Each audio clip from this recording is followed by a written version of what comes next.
What is up, hotties? Welcome back to another episode of Stay Hot. I'm Blaiden, joined as always by my two favorite co-hosts of all time, Matthew Sponhour and Theo Ash. And we're getting closer to the NFL season, which means we're also getting closer to fantasy football season. So figured might as well start going over previewing some of the major position groups, the major position groups in fantasy football, starting with quarterbacks, looking at the top 24 really, as that's really what most people are concerned about as starter caliber quarterbacks in fantasy football. But before we get into it, Theo, we were talking about Matt potentially running for Congress as he is officially of age. What are your thoughts?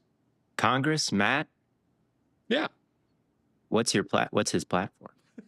I don't know. This is something that they suggested. This was not based from me. I don't think I would be a very good politician, frankly.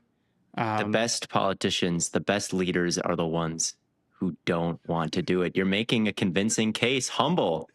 I think I might want to vote for this guy. I do this. I run this whole humble. It's not a gimmick, but I'm running this I really, really should not be elected. And I win off of that, I guess, in a very red Kentucky district. Not that any of them are not that red. And then I get in office and it's no, he really, really shouldn't have been elected. He doesn't have much of a platform. He's not very good at public speaking.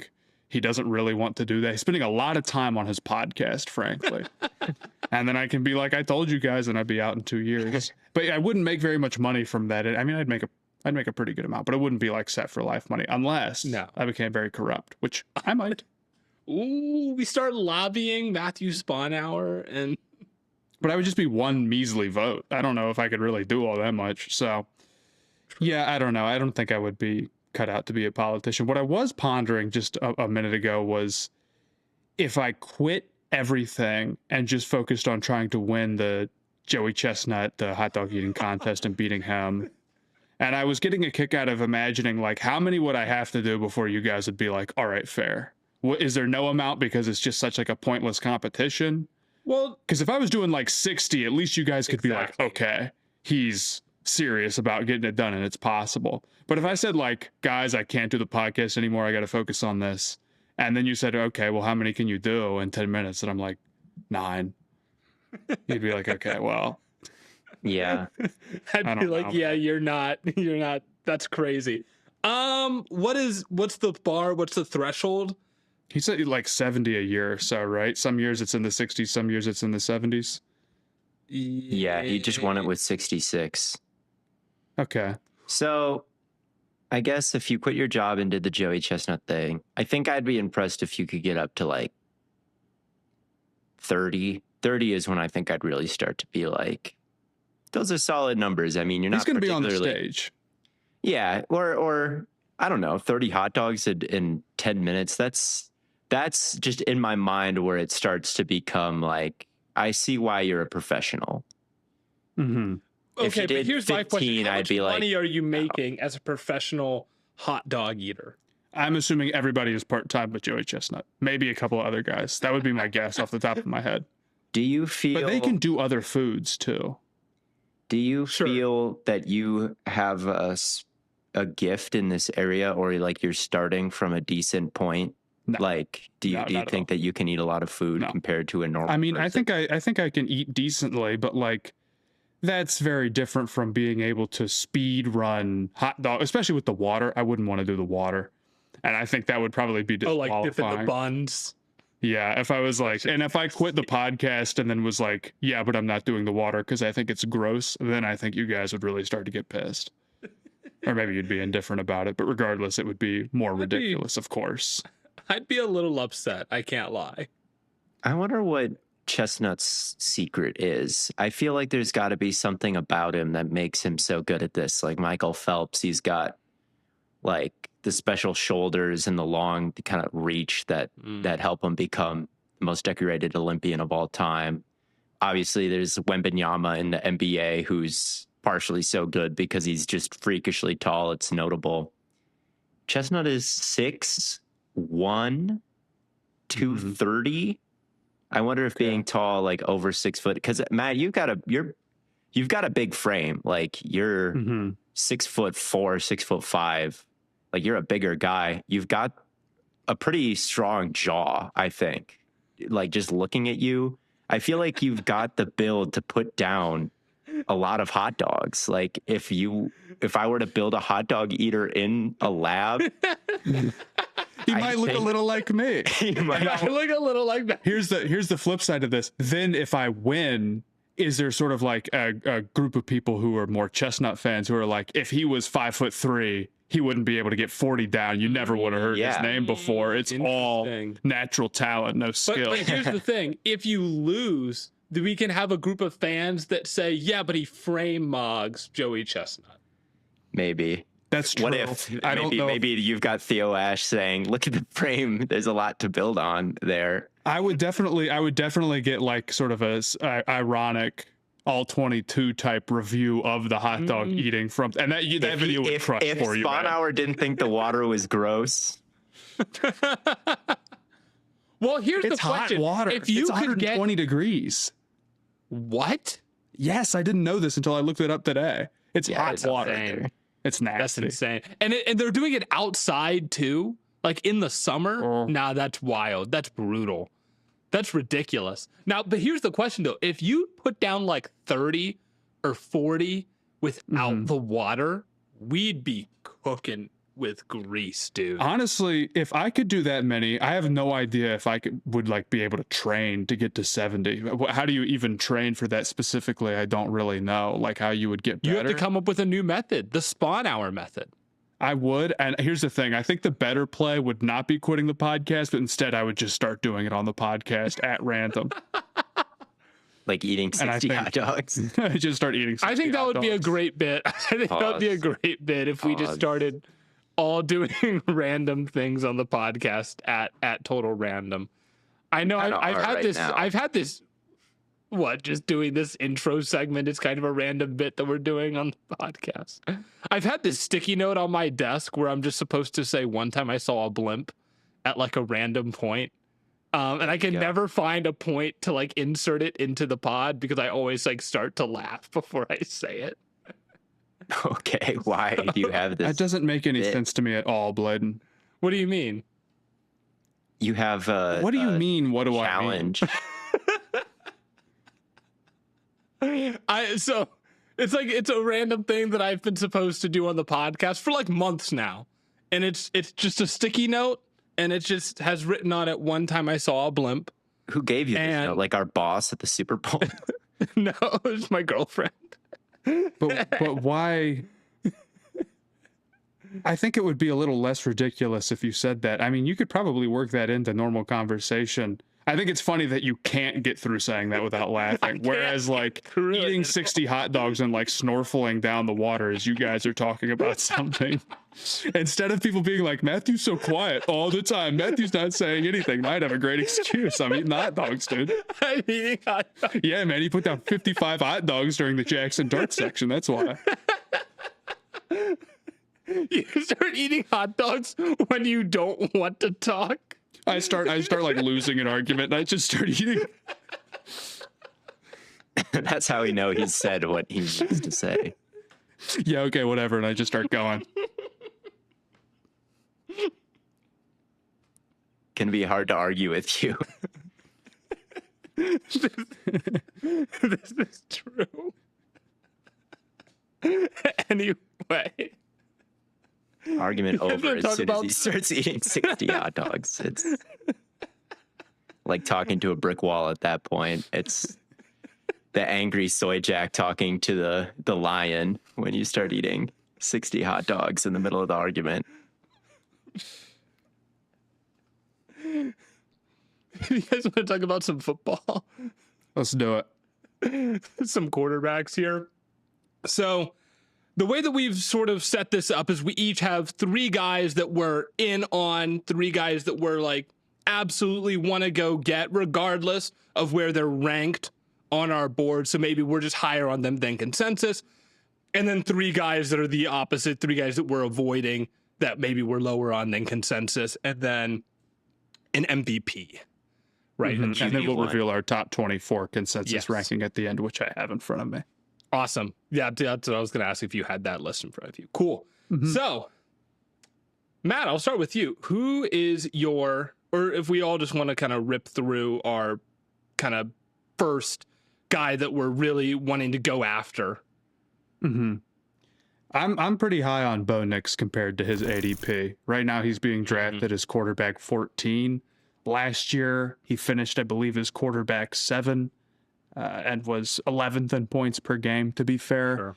I mean, the question about him is the ankle, but the ankle is not something that is impossible to come back from, nor is it something that has like been I guess he has hurt it in 2021, but there's a lot of guys who I think their play style is a little bit more prone to getting them injured, whereas the Knicks injury feels a little bit more like a freak accident. And I don't know. I think this is kind of low compared to where he is, and the fact that it's pretty easy to see some growth between just him getting another year under his belt and the Broncos adding Jalen Waddle.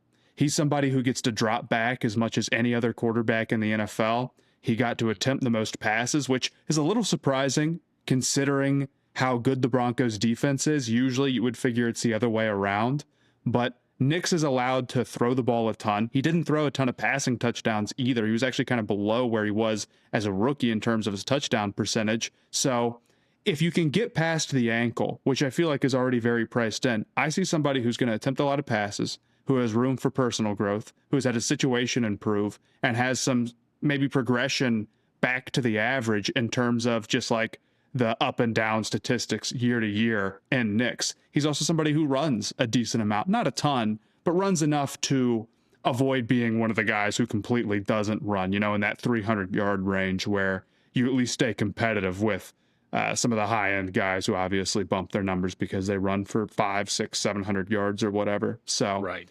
I think that Knicks is pretty good value, but I'll be real with you. I think my overall take on this quarterback group this year, or just how things shape up, for the most part, I think I'm down to wait. I think there's a lot of guys that I feel pretty decent about who I think have pretty reasonable upside compared to ADP. There is not very many guys where I'm like, this dude is wildly overvalued, or people are significantly missing something with this player. A couple of dudes who maybe are a little high, but overall, there's a number of guys that I think could be decent shots, a number of guys who I think even have high rushing upside that you can get late. So yeah, I might not reach on some of the early QBs, even if I do have them ranked like kind of with consensus kind of high. I agree with the last point, except for somebody that I think we have a segment maybe on later when we talk about the MVPs. There's one certain quarterback that I think you should reach for or be the first guy to take, and that's a good strategy. And then after that, sure.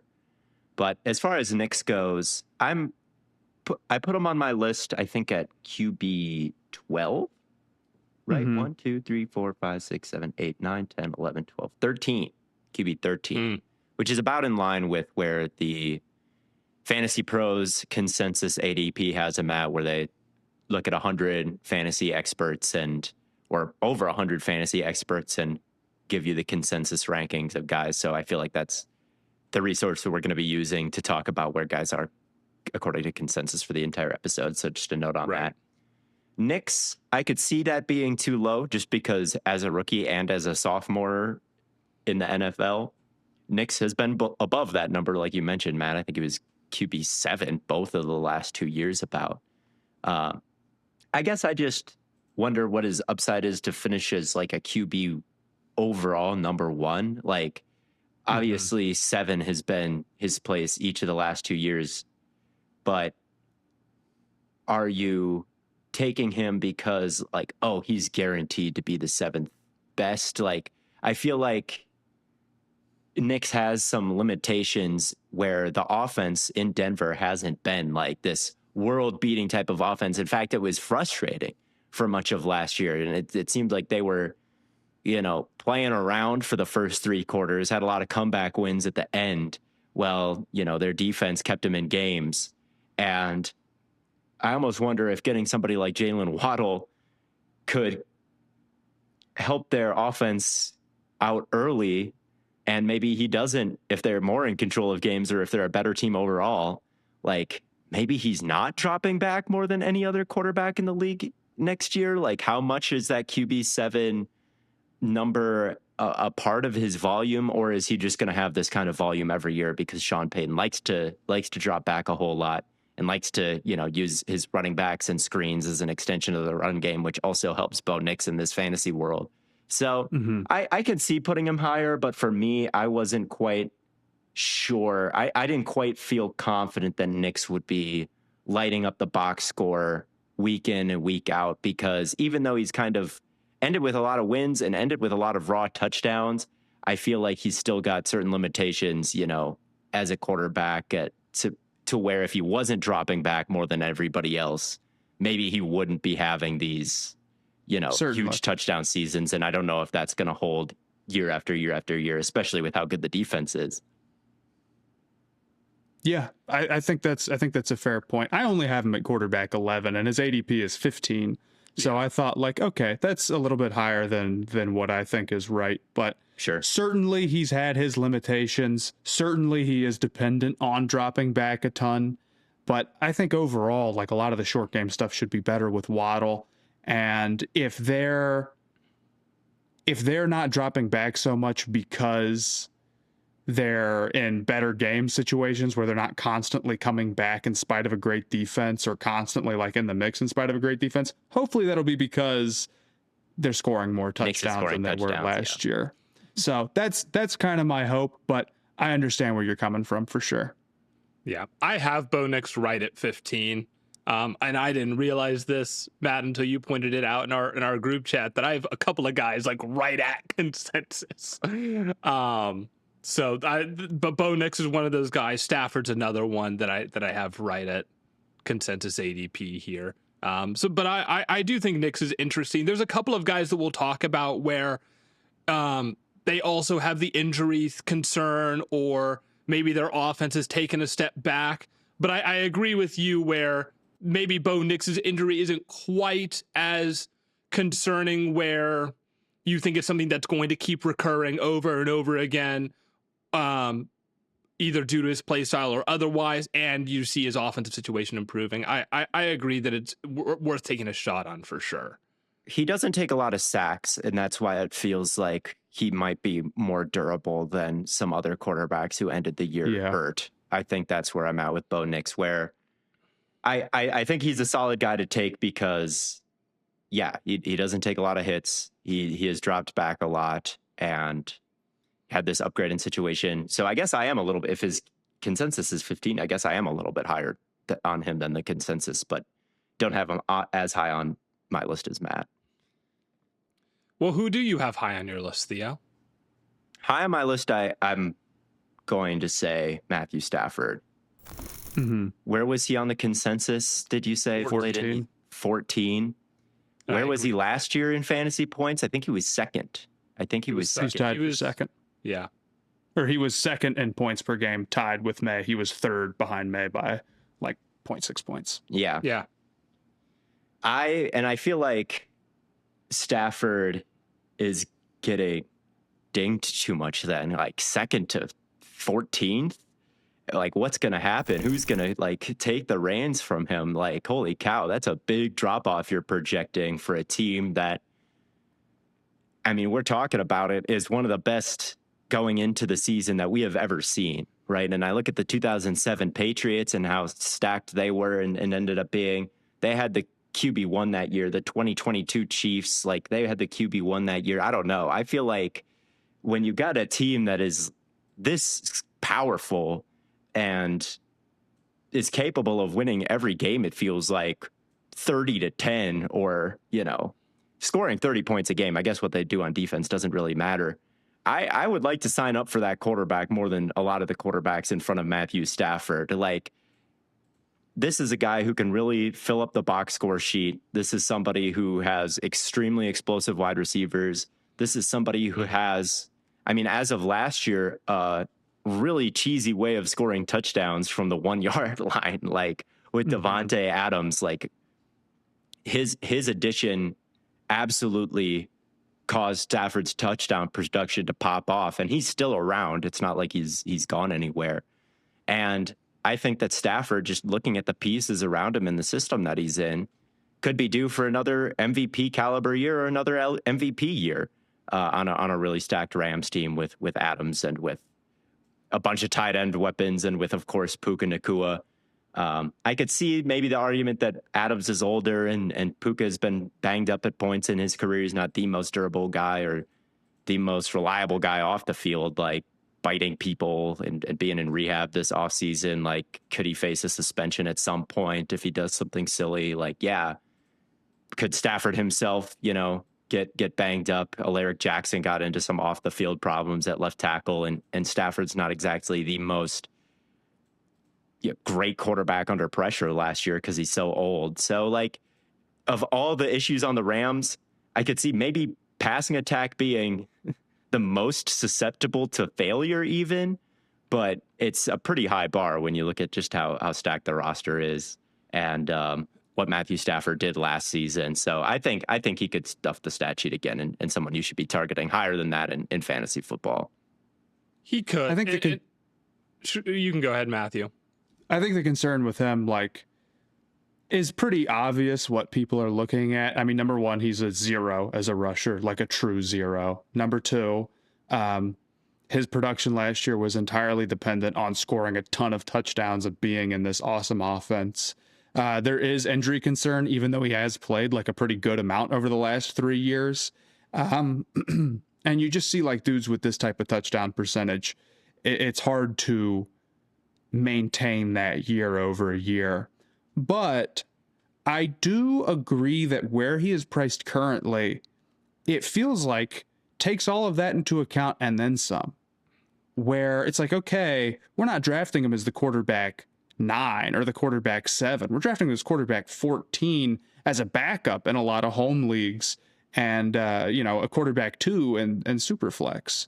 And while certainly maybe the 46 touchdown number, the highest of his career, is going to be tough to replicate just because those things can be fickle, the situation that allowed him to get there might not be so much. With Adams being back, I agree, being a particular strength in terms of allowing him to get those 1-yard touchdowns. And obviously Puka being really special and McVay being there and the offense overall being super explosive. Maybe the concern I could also come up with is like, could the defense be too good? And he doesn't have to do much and it's more on the ground, including in the red zone.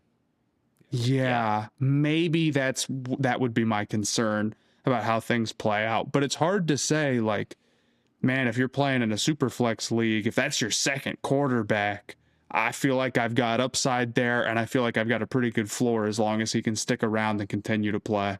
Yeah, the concern is he's Jordan Love, right? Who, despite being an incredibly efficient quarterback over the last couple of years, just has never parlayed that into big time fantasy results. Like, and then you got to listen to nerds like me say, look at the EPA, look at the adjusted net yards per attempt and this and that. Like, Jordan Love, when he drops back, is doing more per drop back than anybody else. But from a fantasy perspective, that doesn't really matter because he's not rushing for touchdowns and he's not throwing it 600 times. So could Stafford get into a situation where the Rams are like, man, the defense is going to win us games now with Myles Garrett and Trent McDuffie. Like, we got Blake Corum and Kyron Williams and Matthew Stafford is old. Like, let's use those guys more than ever.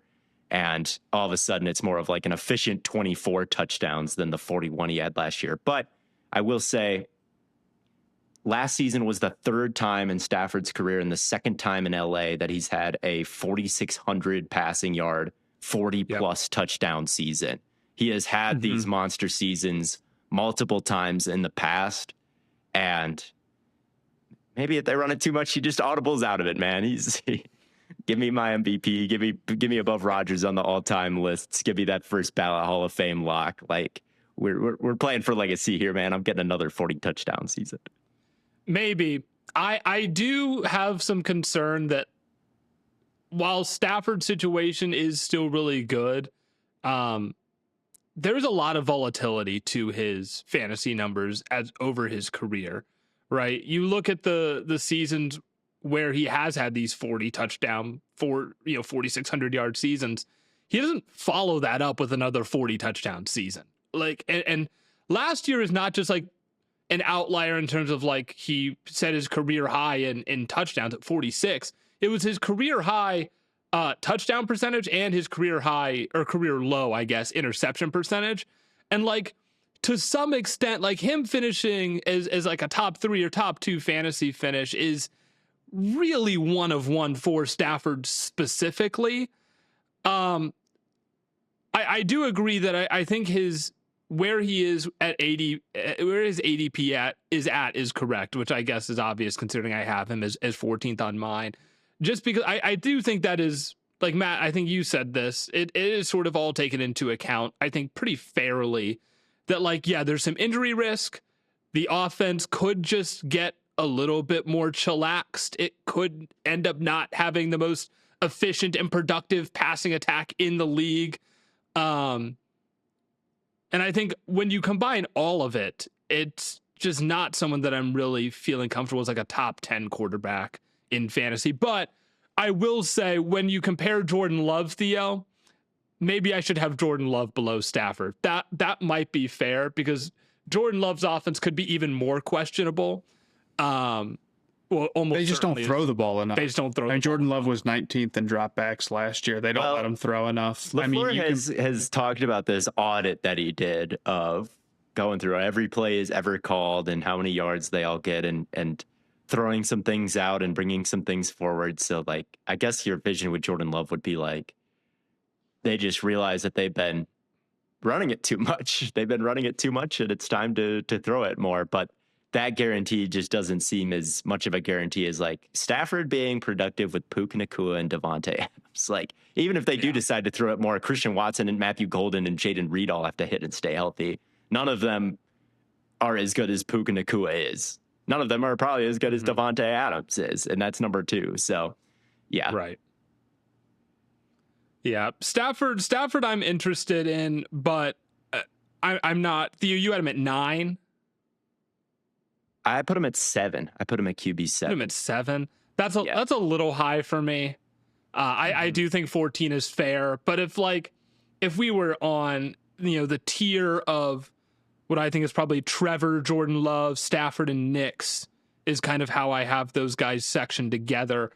I could see myself taking Stafford on the chance that like he's probably just gonna be the best. That he is just the best of those guys, and that it's like, if he's healthy, you're probably getting 18 games of a top 5, top 6 quarterback in football. I have him more in a tier with like Patrick Mahomes, Dak Prescott, and Joe Burrow as guys without necessarily rushing upside, or guys who are going to get 8, 9, 10 touchdowns on the ground, but could just, win MVP of the league with their passing, and total 35 touchdowns with their passing, and end up as QB top 5 quarterbacks with their passing, or QB2 as Matthew Stafford did last year. I think he's still in that pretty much exact same situation, maybe even a better one. I don't know.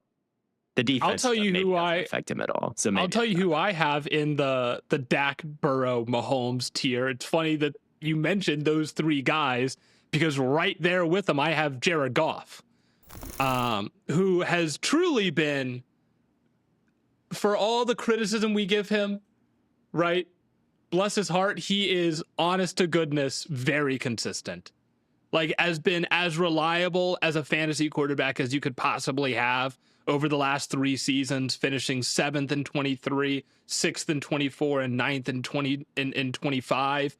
And just in this, even like and that was considered a down year, right? Which, like, I guess it was, but if we're looking at last year as like the outlier anomaly in this Lions offense for Jared Goff, I think you feel pretty confident that he's going to be reliable and healthy and be able to produce it at a high level for. Well, if he's been 6th, 7th, and 9th, I don't think 9th qualifies as freak outlier anomaly. That's what I'm saying, right? If that's the anomaly, then I feel pretty good, Well, it's not an anomaly. I mean, Goff is going to be like a backup in a lot of formats, and rightfully so. I mean, the issue with him, like, it's one thing if it's a 32-team fantasy league like we like to play, or if it's, even super flex. And I do think, obviously if you're playing super flex, the guys who are more consistent around that range are worth a lot more. And the ADP is probably skewed towards 12 team leagues where the consistency is super, super undervalued, I guess. Undervalued is the wrong word. Rightfully so. High end potential rushing threats are valued more than a guy like Goff. But Goff is largely getting rankings that high because he's healthy. And it's easy to look at those rankings and say, well, like if they did blank last year, why aren't they blank this year? But 2 out of the last 3 years, he was outside the top 12 in points per game, including last season. Sure. So I think Goff's placement probably has more to do with what his actual upside could be rather than like what his projected finish is. Because there's dudes ahead of him like Jackson Dart or Kyler Murray, who if you said like life on the line, who would you rather bet on getting more fantasy points this year? I'm taking Goff over those two, in large part because of injury, right? Yeah. But could you take Dart, and if you get him for 12 games, if you get him for 11 games, but he's a really high-end rushing threat for all those games, and he's just pulling the ball all the time, and he's finishing as like quarterback 5, but then he's out for 5, and you need to start maybe a more mid-tier backup like Jordan Love. Would you take that over just having Goff every game? I think that I would, and a lot of other people would. Again, it depends largely on your format, but I think Goff is pretty appropriately priced, but he probably will beat his ADP just because, I mean, I think he's played 17 games 4 years in a row now. Yeah, he's been very, very reliable.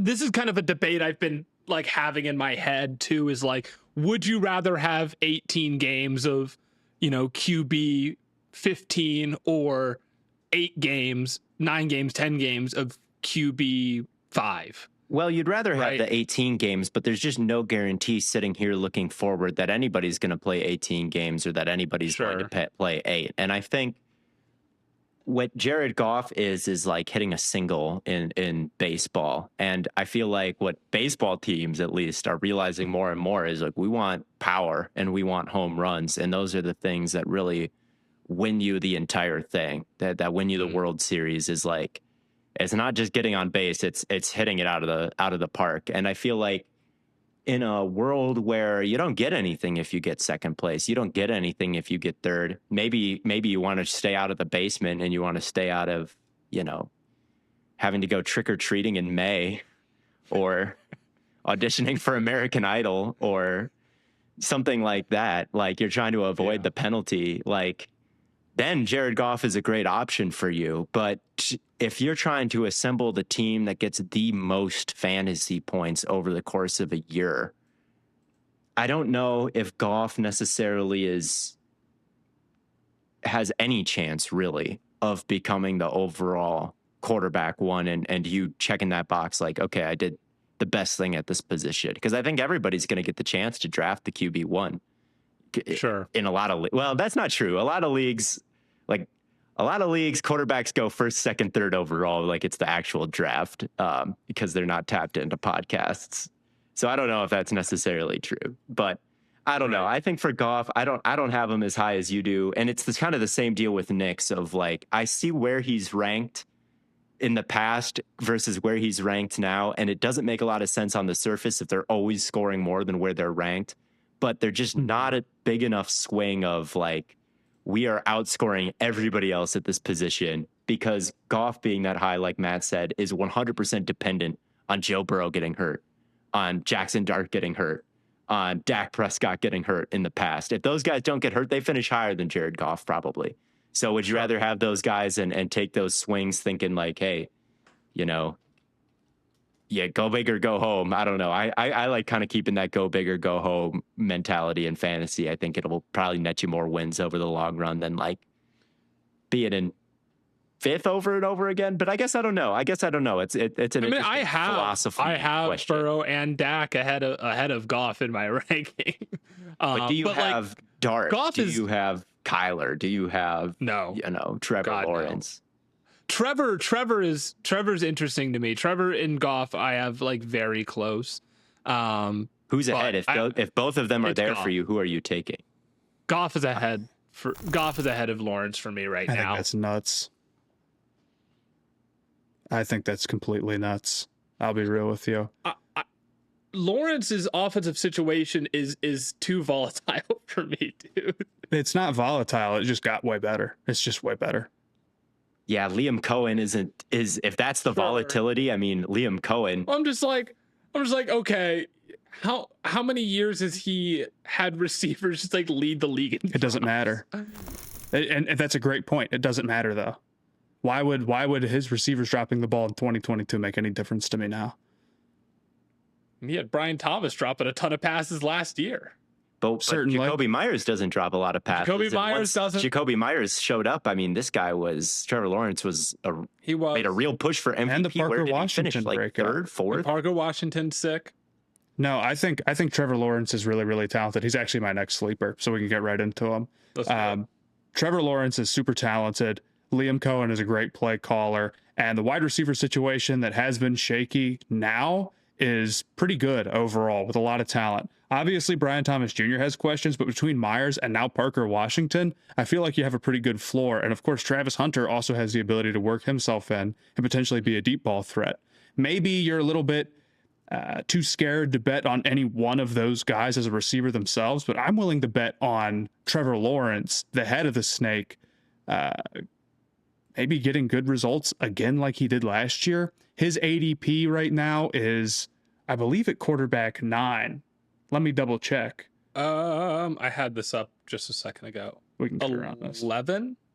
He's quarterback 11. He finished as quarterback 4 last year and 6th in points per game. And I think his offensive situation is overall better. He got to drop back the 3rd most times of any team. And I wonder if there's maybe some room for like the defense to actually take a step back, who was able to generate a lot of turnovers last year, which can be a little bit volatile. And of course, they lost Devin Lloyd and now are going to be decently light at linebacker. So there could be some questions with that as well, although maybe they get Travis Hunter back and that makes up for it. I don't feel like the defense is necessarily set to fall off a cliff because they still have a pretty good overall like pass rush. But I could see a world where Lawrence, because he can run a decent amount, and because he's in a really good offensive situation by play caller, even if the receivers are maybe not going to be super high end, it's actually kind of easy for him to replicate what he did last year. And the upside is maybe this is finally the season where the pieces fall into place, the receivers are more reliable, and he actually pushes to be one of the best.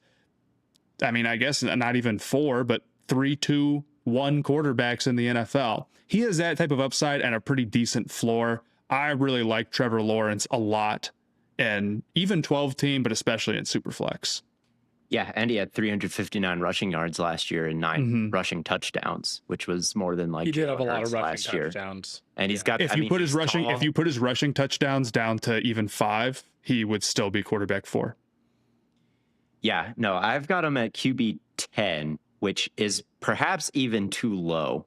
It is perhaps even too low because I look at the running back room and I agree with you about all the defensive takeaways. Like maybe they'll be in more shootouts even, although the takeaways probably gave him short fields and probably upped his touchdown number now that I'm thinking about it. So maybe you don't want the defense numbers, you know? And you want your run game to bring you up and down the field because getting to the red zone is probably better than just attempting passes. So I think those were some of the things that I was thinking about maybe when I ranked him 10 is like, is the end of his season like really the real Trevor Lawrence where he's this locked in MVP candidate with Jacoby Myers and Parker Washington and BTJ? Like, is that really the final answer? All these things. But man, the answer could be yes. I mean, Liam Cohen, it's a lot about who you've got as a play caller, man, in this league on offense and on defense. Top play callers, top coaches, they tend to be in the championship game every year, whether if you're Sean McVay or you're Kyle Shanahan or you're Bill Belichick or you're Mike Tomlin or whoever it has been over the last 2 decades. Like it's not that common, whereas this, I feel like play caller who's shown 2 years of pretty great results just like forgets how to call, doesn't call good offenses anymore. It's a lot of that. It's a lot of coaching dynasties in the NFL. So for him to have Liam Cohen, who brought Baker Mayfield to 70+% completion percentage, 4,700 yards, like leading the league in touchdowns in 2024. And then Trevor Lawrence starts to figure out the offense and gets unbelievably hot once the receivers become more reliable. Why can't he stay unbelievably hot? I would definitely rather have Trevor Lawrence than Jared Goff. That's for sure. I've got another tier below like the volume known commodities of Prescott and Burrow and Stafford and Mahomes and of like MVP dark horses. And that's Herbert and Caleb Williams and Trevor Lawrence to me, of like, these guys maybe don't have super proven upside year after year after year, but like, holy cow, could they be, the next great thing? Like, yes. And is that kind of worth swinging on? I think yes. Mm-hmm. Yeah, I can definitely see. I have Trevor as my QB 12 and Goff as my QB 11.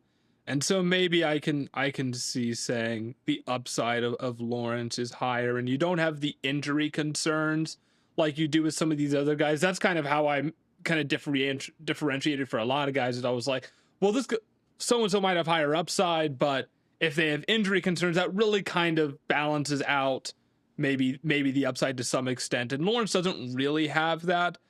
So I could see putting him as high as like 9 even, ahead of Burrow, who is coming off, another injured season and but he also has crazy upside if he's healthy, right? So Trevor is interesting. I can get behind it, but I still do think that to some extent the reliability, I've had so many seasons ended by just my quarterback. I've had seasons ended where I've had 3 quarterbacks and they all get hurt.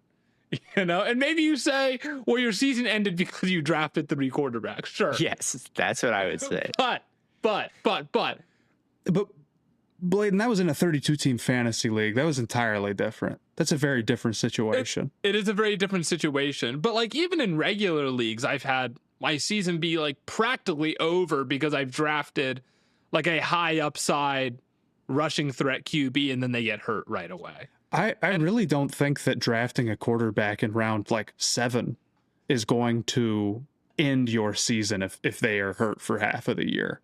There's no way that you're that injury dependent in a 12-team league. Maybe if you draft like a guy in the second round, it's a pretty brutal blow.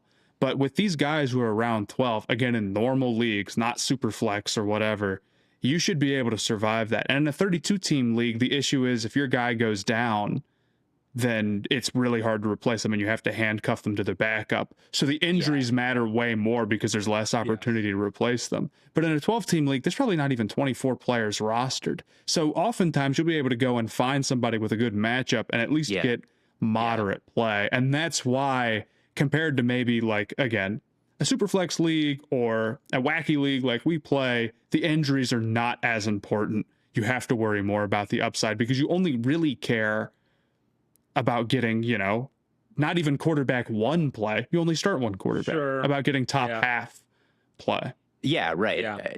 The typical league you play with your friends has 8 to 14 people in it probably, and there's 32 starting quarterbacks who are accumulating points every year. So Jared Goff playing all 17 games, which is a maybe, versus Lawrence playing, I don't know, or Jalen Hurts or whoever it is. Yeah, playing I mean, and 15 Lawrence or 16 doesn't even games have on the average. injury concerns that He had that one bad Goff concussion. I mean, that scares me a little bit. He missed some time, but not a ridiculous amount, and it's not a consistent thing. I understand it a little bit more with the guys who are they run themselves into contact, but that is why they are good. Okay, that's a conversation for sure.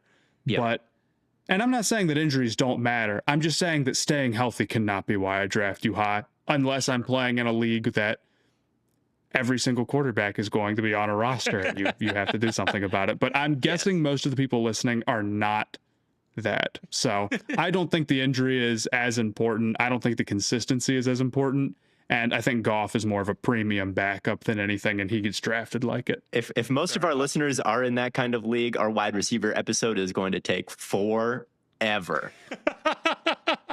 This is very true. Is Westbrook Akine going to catch 5 touchdowns again? We will.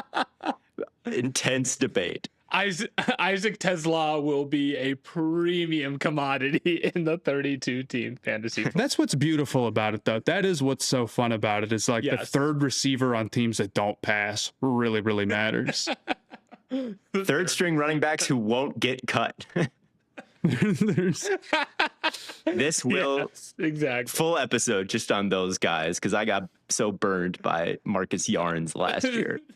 I went through every Arizona Cardinals running back, so it was as bad as it got for me. But Theo, who do you have next on your target list? I feel like I've mentioned it as I go through this tier a couple of times, but it's Patrick Mahomes, who I feel very similarly to as Matthew Stafford.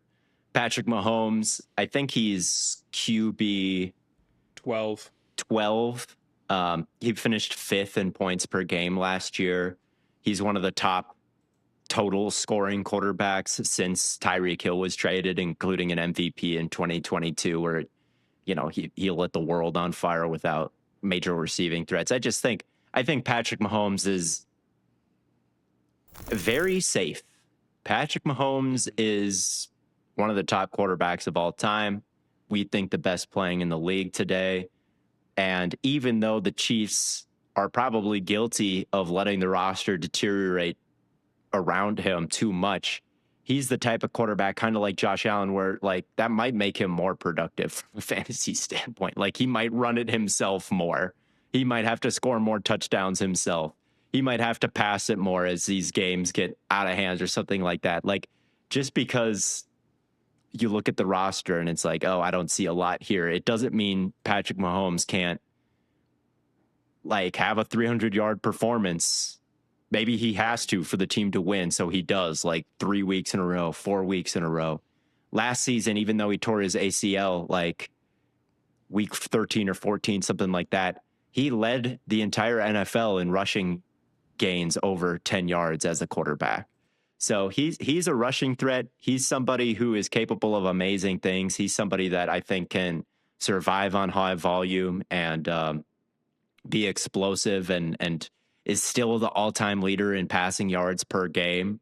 And he's on track to play week 1. It seems like they've got clips of him throwing. They hope he's back week 1. Like I think that ACL is kind of baked into the mix, but there's a chance that he just comes in. Now, what is his confidence level with that knee? Or the 10-yard rush is going to remain? I get some of these questions, but at the end of the day, I think he's still one of the premier MVP candidates in the league. And if you win MVP, you're probably going to be pretty high up there in fantasy points, I'd have to imagine.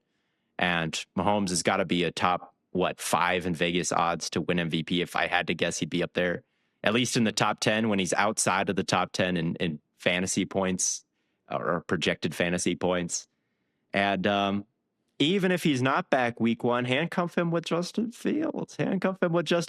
Who's certainly about as good as a fantasy handcuff as you could have because of his rushing upside. Sure. So if you're getting Mahomes with the injury discount and you take him in Fields, like I feel like that's just a good quarterback room to kind of dip your hand into. I've got Mahomes at QB, I think 5, and that's where he was in points per game last year. So I just don't know.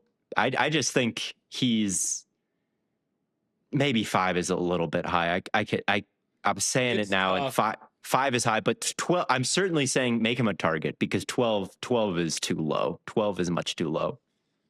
Yeah, I get knocking him. I mean, when you look at kind of the other guys the other top quarterbacks that were hurt last year, Lamar and Burrow, you see them, they don't really get the same discount that Mahomes is getting because, you know, Lamar is this like superstar runner and is going to find ways to create it on the ground. And Burrow obviously has one of the best receiving duos in the NFL right now. And you look at Mahomes, you're like, well, he doesn't really have either of those things. But I do think you're right that you should at least accept that he is still one of the best quarterbacks in football. And he has been mostly healthy through his career. Like this doesn't feel so much as like a Burrow recurring injury as much as it does like Brady tearing his ACL in like 08 or whatever it was, right? And if that's the case, then you should feel pretty good about Mahomes going forward as a fantasy option even after this year. Like, I would feel comfortable taking him in a dynasty league even. Yeah.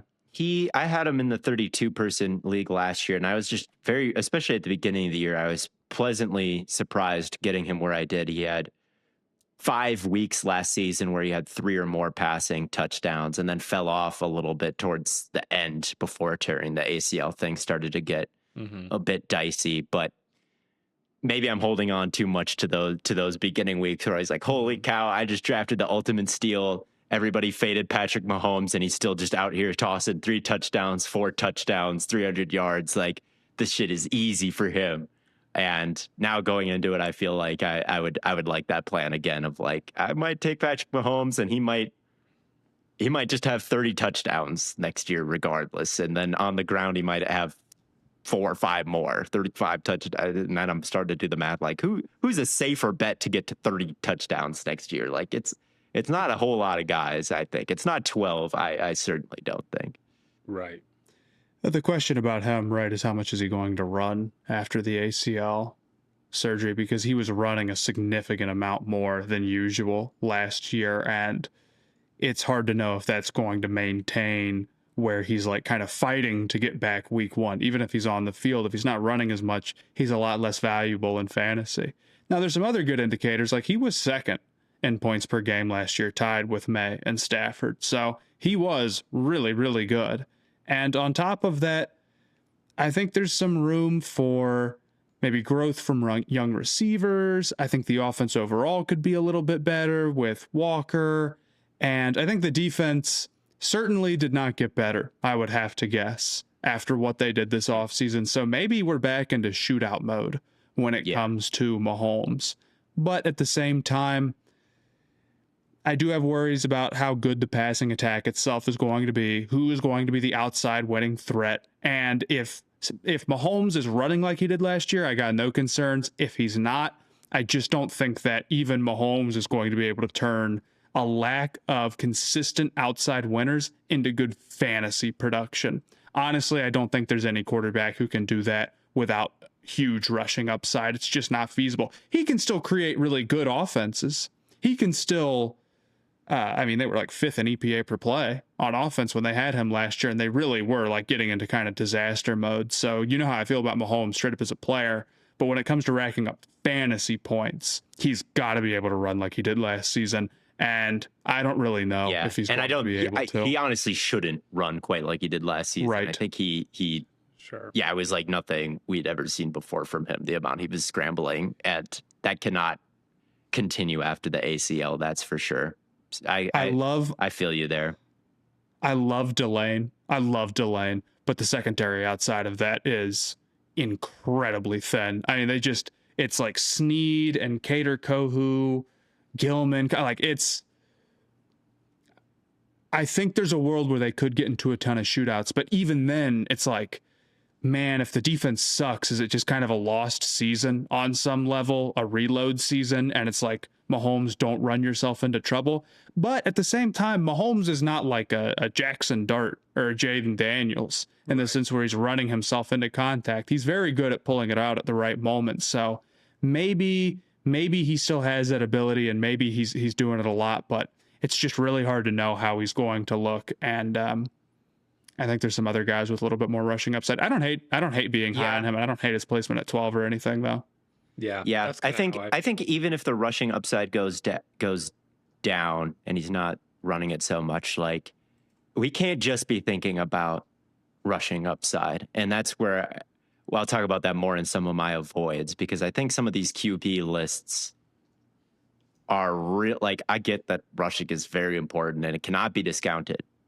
But if you're talking about a guy who, averages 300 passing yards a game in his career, does it have to be that he's scoring 10 touchdowns on the ground or running for 500 yards? Did he average 300 a game last year? Ooh, did he? No, he's at 256. He was at 256. I think the career numbers are probably like, if he had prime Tyreek Hill, then it'd be a different conversation. But I think the career numbers are kind of misleading. Yeah. I'll give you someone who does have really high rushing upside, so we can talk about that to some extent. Jalen Hurts is someone who I'm still going to be dead in on when it comes to fantasy QBs this year. He's someone that I almost always try and go after, primarily because I mean, dude, the tush push. There's years where he's getting like 15 rushing touchdowns, and He's half doing of it them pretty just come at the consistently. 1 yard Four line. in a He's row. done it pretty consistently outside of last year. Outside of last year, and a lot of that was like, again, we talk about it's just it really does feel like Patullo was not just like calling bad plays, but was specifically taking Hurts.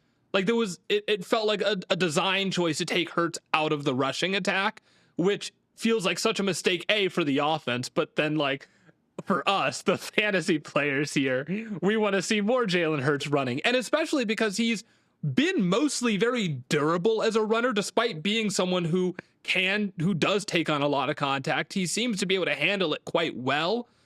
I really do feel like there's a lot of value there when the guys who are ahead of him on ADP are Joe Burrow and Jaden Daniels, where Joe Burrow, obviously is consistently pretty banged up, which it's not that he will or won't be healthy this year. And then Jaden Daniels, who like we know runs into a lot of contact and has a small frame and gets hurt because of that.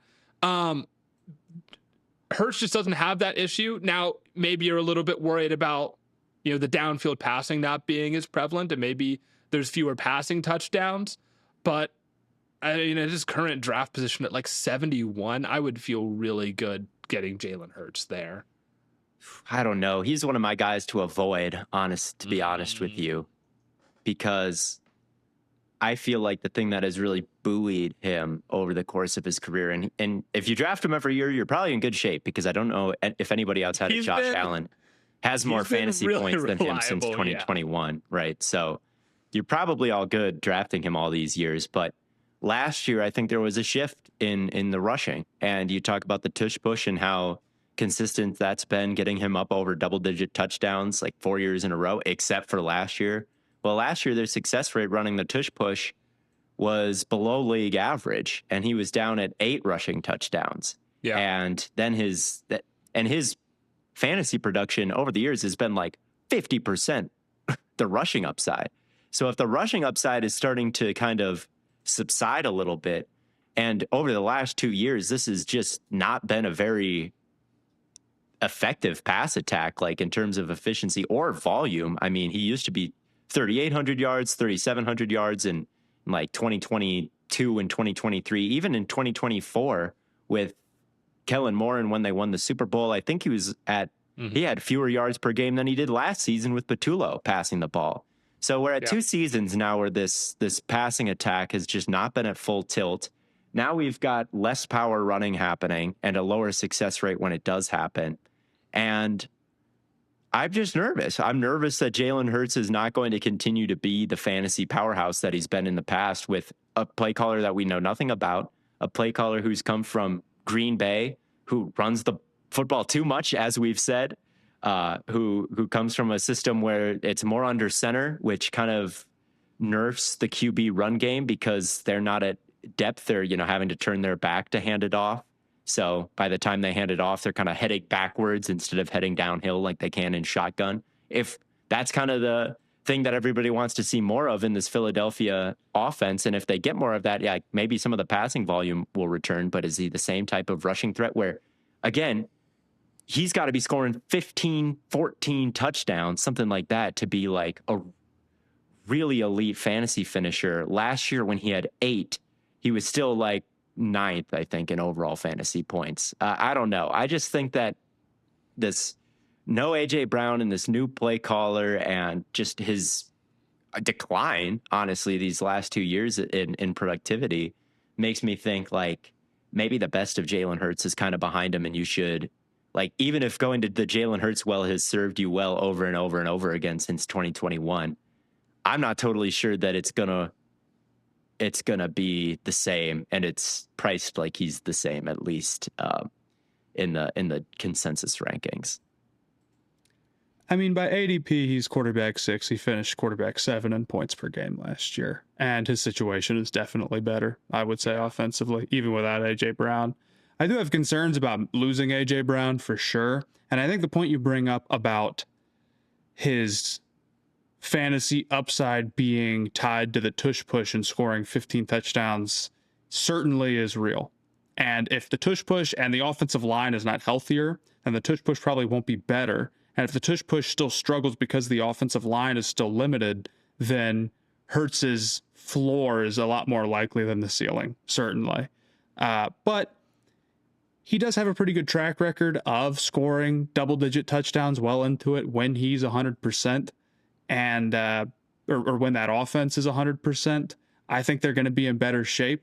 And even then, his floor is really not that low. Now, maybe the answer, again, is you're playing in a league where the floor does not matter as much. So you got to figure out where you are. But I think compared to ADP, Hurts is decent. It is worthwhile to point out that while he's quarterback 6, his overall rank is 71, meaning that he's like the last of a tier, which I think can make his number look a little bit lower than it actually is, or like how much you have to invest, because the next quarterback is until 83, Caleb Williams, a full round later. Right. But I think Hurts is fairly valued. I get it both ways. Maybe the offensive line's healthier and he reaches that upside that he's been at before, but I don't really trust the offense to go like super, super crazy like it's been in the past. Sure. They're losing. I don't even think it has to go super crazy. I feel like he's got a high floor and high ceiling, man.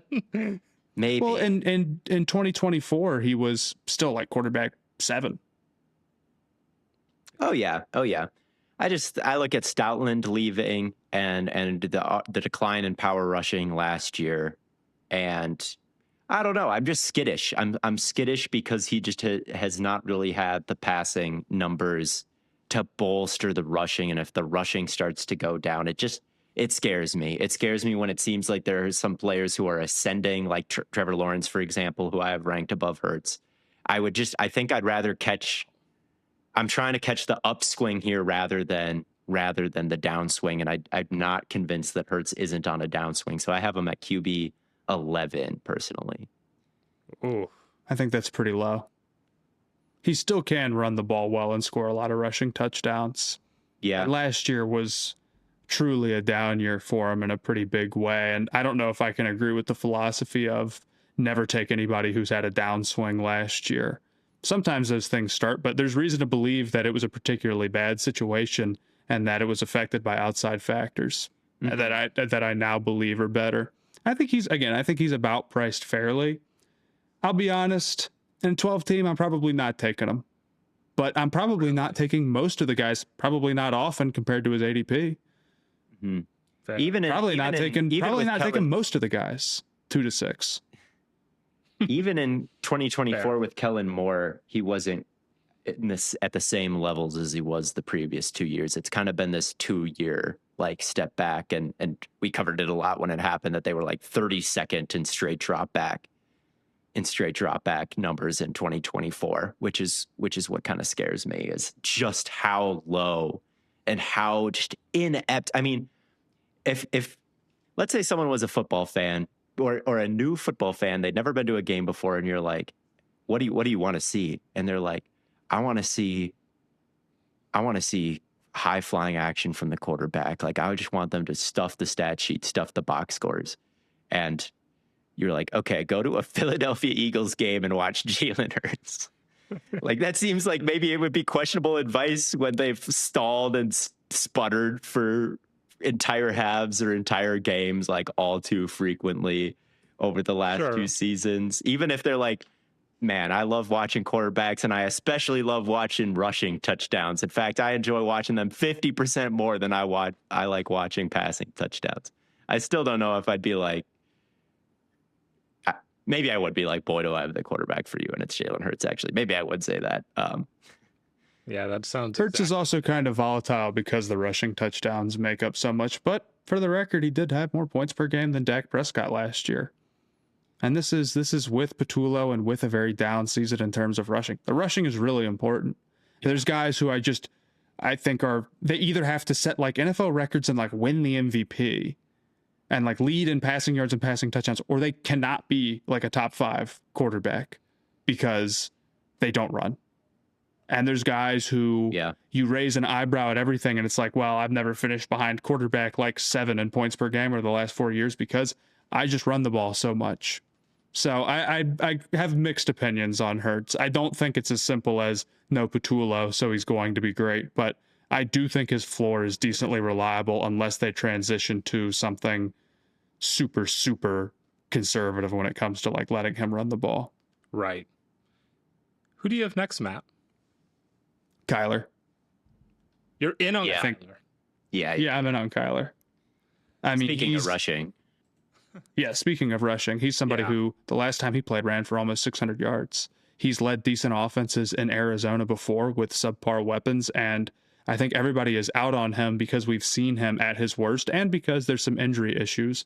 But at his ADP, and again, this is especially true in non-superflex leagues, he's quarterback 18 at the moment. And I really believe if you put somebody who has the ability to rush for, 600 yards, 500 yards on an offense that will also likely be productive, or at least in a good situation, which he certainly is, Jennings, Addison, of course, Justin Jefferson, then I think you see somebody who has really, really big upside as a fantasy player.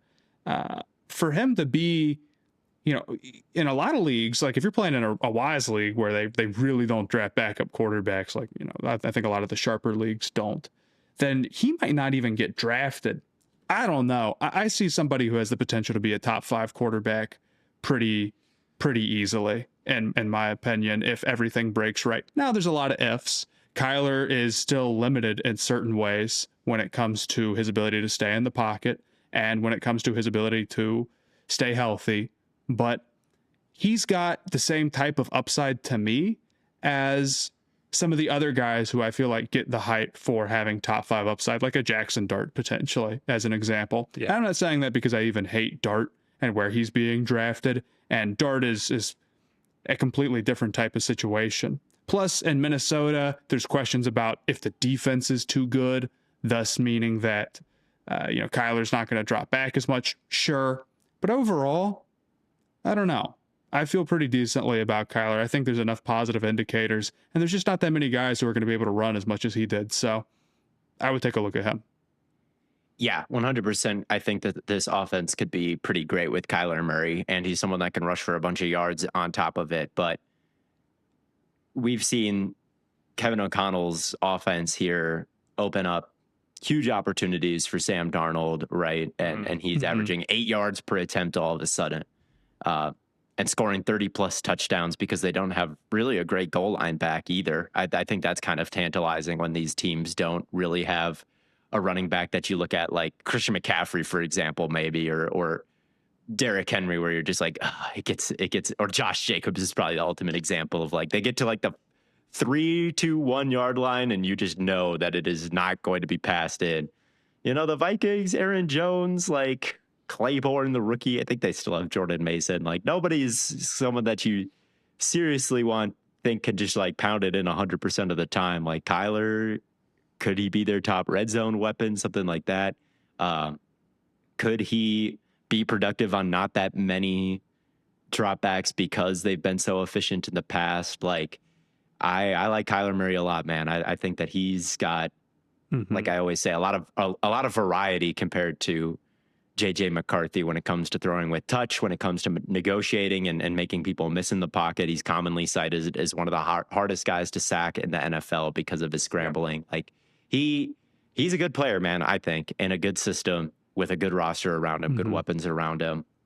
He doesn't quite have the rushing touchdown upside recently that like a Jackson Dart would have. It's usually more like 3 or 5. He's not like QB sneaking over and over and over again to get 11 or 12, right?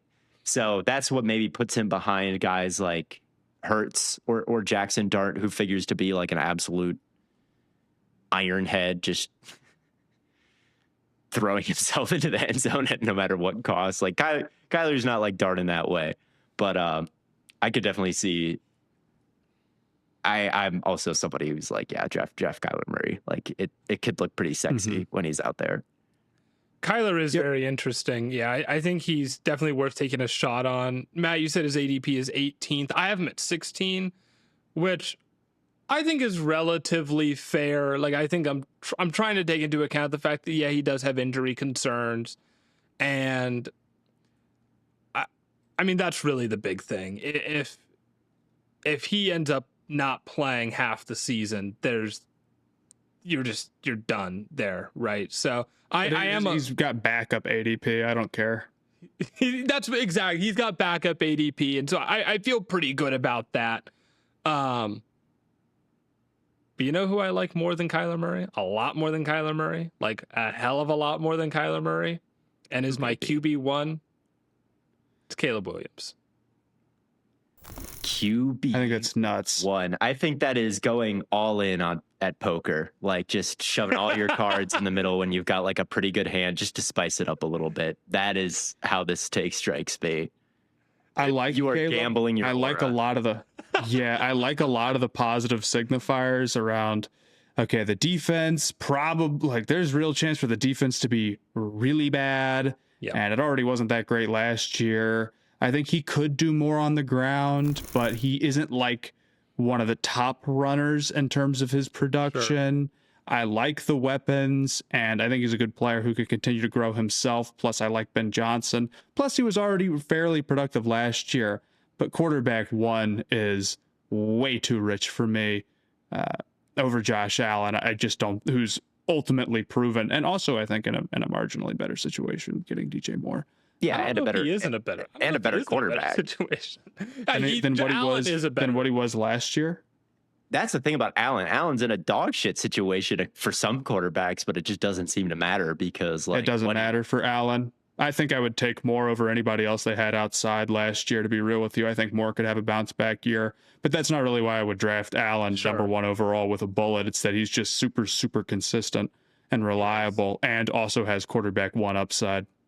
Yeah, no, I mean, Allen has been as reliable and consistent as it gets. Although I will say, and like this wouldn't be like a reason for me to be out on Allen. Allen is my QB2, and like I'm sure I could be talked into switching him around. But like Allen was also like banged up in the playoffs. You know, like he did show some. Come on. He was banged up in the playoffs, and I do think that hindered his play to some level. But Caleb Williams, the reason I'm putting Caleb at 1 is you're right, Theo. It's just like the total, like all in. I'm pushing all my chips in. I do think his upside, like I'm totally banking on his traits being just like absolutely otherworldly, which they are. And like he was a top 5 fantasy finish overall in a year where people are still like, oh, he wasn't really, he's like still super inaccurate. It's like if there's still room to grow and he was top 5 already, that's insane. I think. Look, there's a world where Caleb Williams becomes prime Aaron Rodgers. Like I have absolutely no doubt about it, where he's avoiding interceptions. I mean, his sack rate dropped unbelievably low from his rookie season to the next. Right. And if he takes another leap, like, yeah, 100%, he could be a Hall of Fame quarterback. And Hall of Fame quarterbacks have Hall of Fame years. Like, I believe all that upside is on the table for Caleb Williams. But if I'm giving fantasy advice to somebody, it's like, am I sure that this is going to happen? No. He has 3 touchdowns, rushing touchdowns in 2 years. Allen is in the middle of having double-digit rushing touchdowns each of the last 3 years, right? Like, that's such a high degree of points.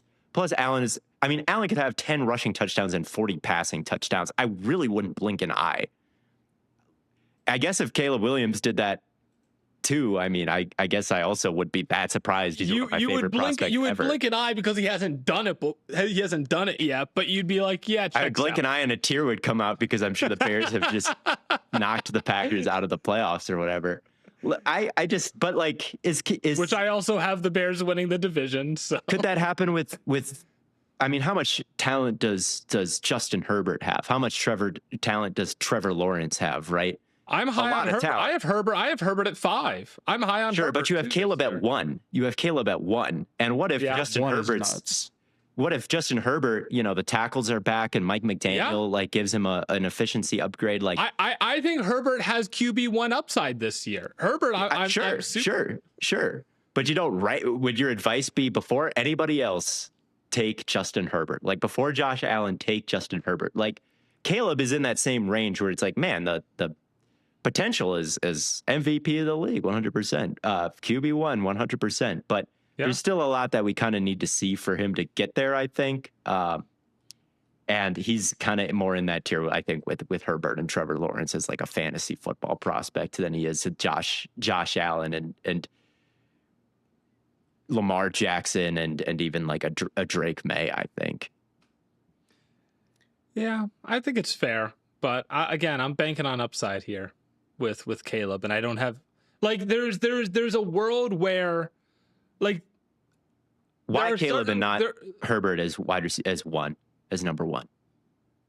I think Caleb's traits are better. I think Caleb has higher upside than Herbert. I mean, like if there are certain guys on here where you will talk about banking, where we'll talk about banking on upside, but like there's injury risk or the situation got worse, and I just don't think that's like Caleb doesn't have any of those issues, and really neither does Herbert.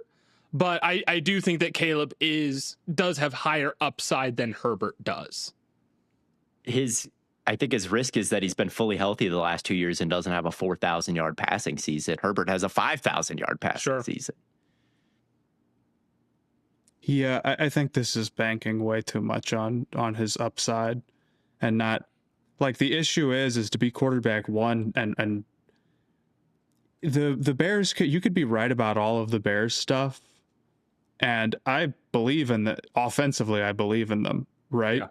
But what happens if he runs for 380 yards and 1 touchdown? It's going to be really hard to be quarterback one, even if you're totally right.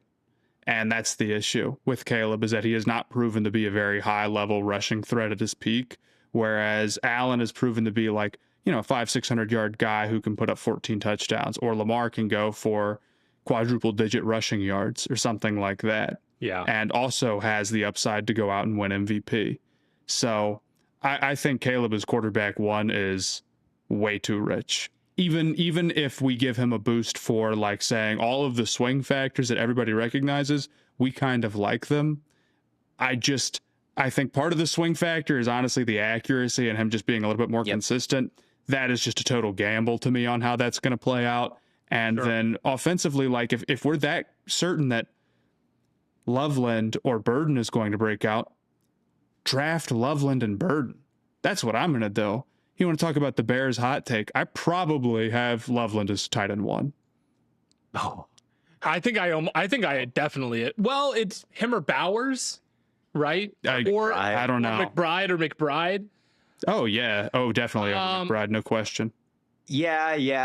Because you would have to, I mean, the Cardinals quarterback situation is so rough. And it's not the quarterback situation. It's the Jeremiah Love. They're going to run the ball more. Yeah. They threw the ball a ton last year.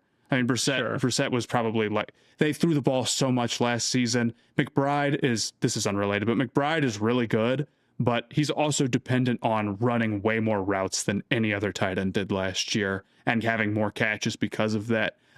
Are you confident that under a new scheme, a LaFleur with a running back that was picked third overall, that's going to happen again? And man, if it's not Brissett, I don't even know if I really trust like the quarterback situation to even be sort of baseline like it was last year. Maybe the defense is really bad and they have to throw a ton anyway again, but I don't know. Caleb Williams was third in dropbacks last year.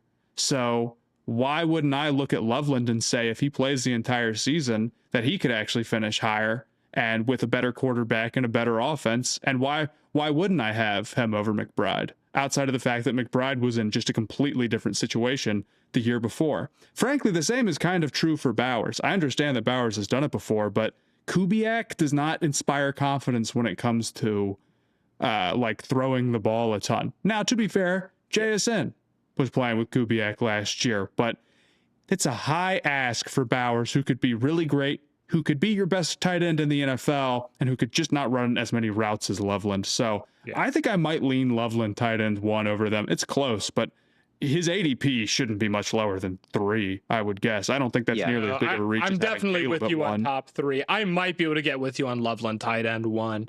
I mean, he's such a ridiculous route runner. He is tight end 3, but he's several rounds behind Bowers and McBride. I disagree. Yeah. I think McBride is really, really over. It's really situationally based with McBride. I think he's great, but it is. Let me steer this back to Caleb, because you've kind of reminded me of something. So Ben Johnson, right? He's a great play caller, 100%. But is he a play caller that necessarily wants to feature Caleb Williams as much as humanly possible? I know he had a lot of dropbacks last year, but they were also in a lot of shootouts because the defense was so bad. I think about the 49ers and I think about the Bengals. Like, if that defense can be any better, is that the way that Ben Johnson would like to play? I don't really think so. Like, in a neutral situation, his pass rate is not that high. Like, when it's an early down, first and second down, and the win probability, like, isn't they have the game in hand or it's out of hand and they need to throw or need to run. Like, there's a coach out there named Zach Taylor, and his quarterback is Joe Burrow, who literally is the most pass happy coach in the league by far.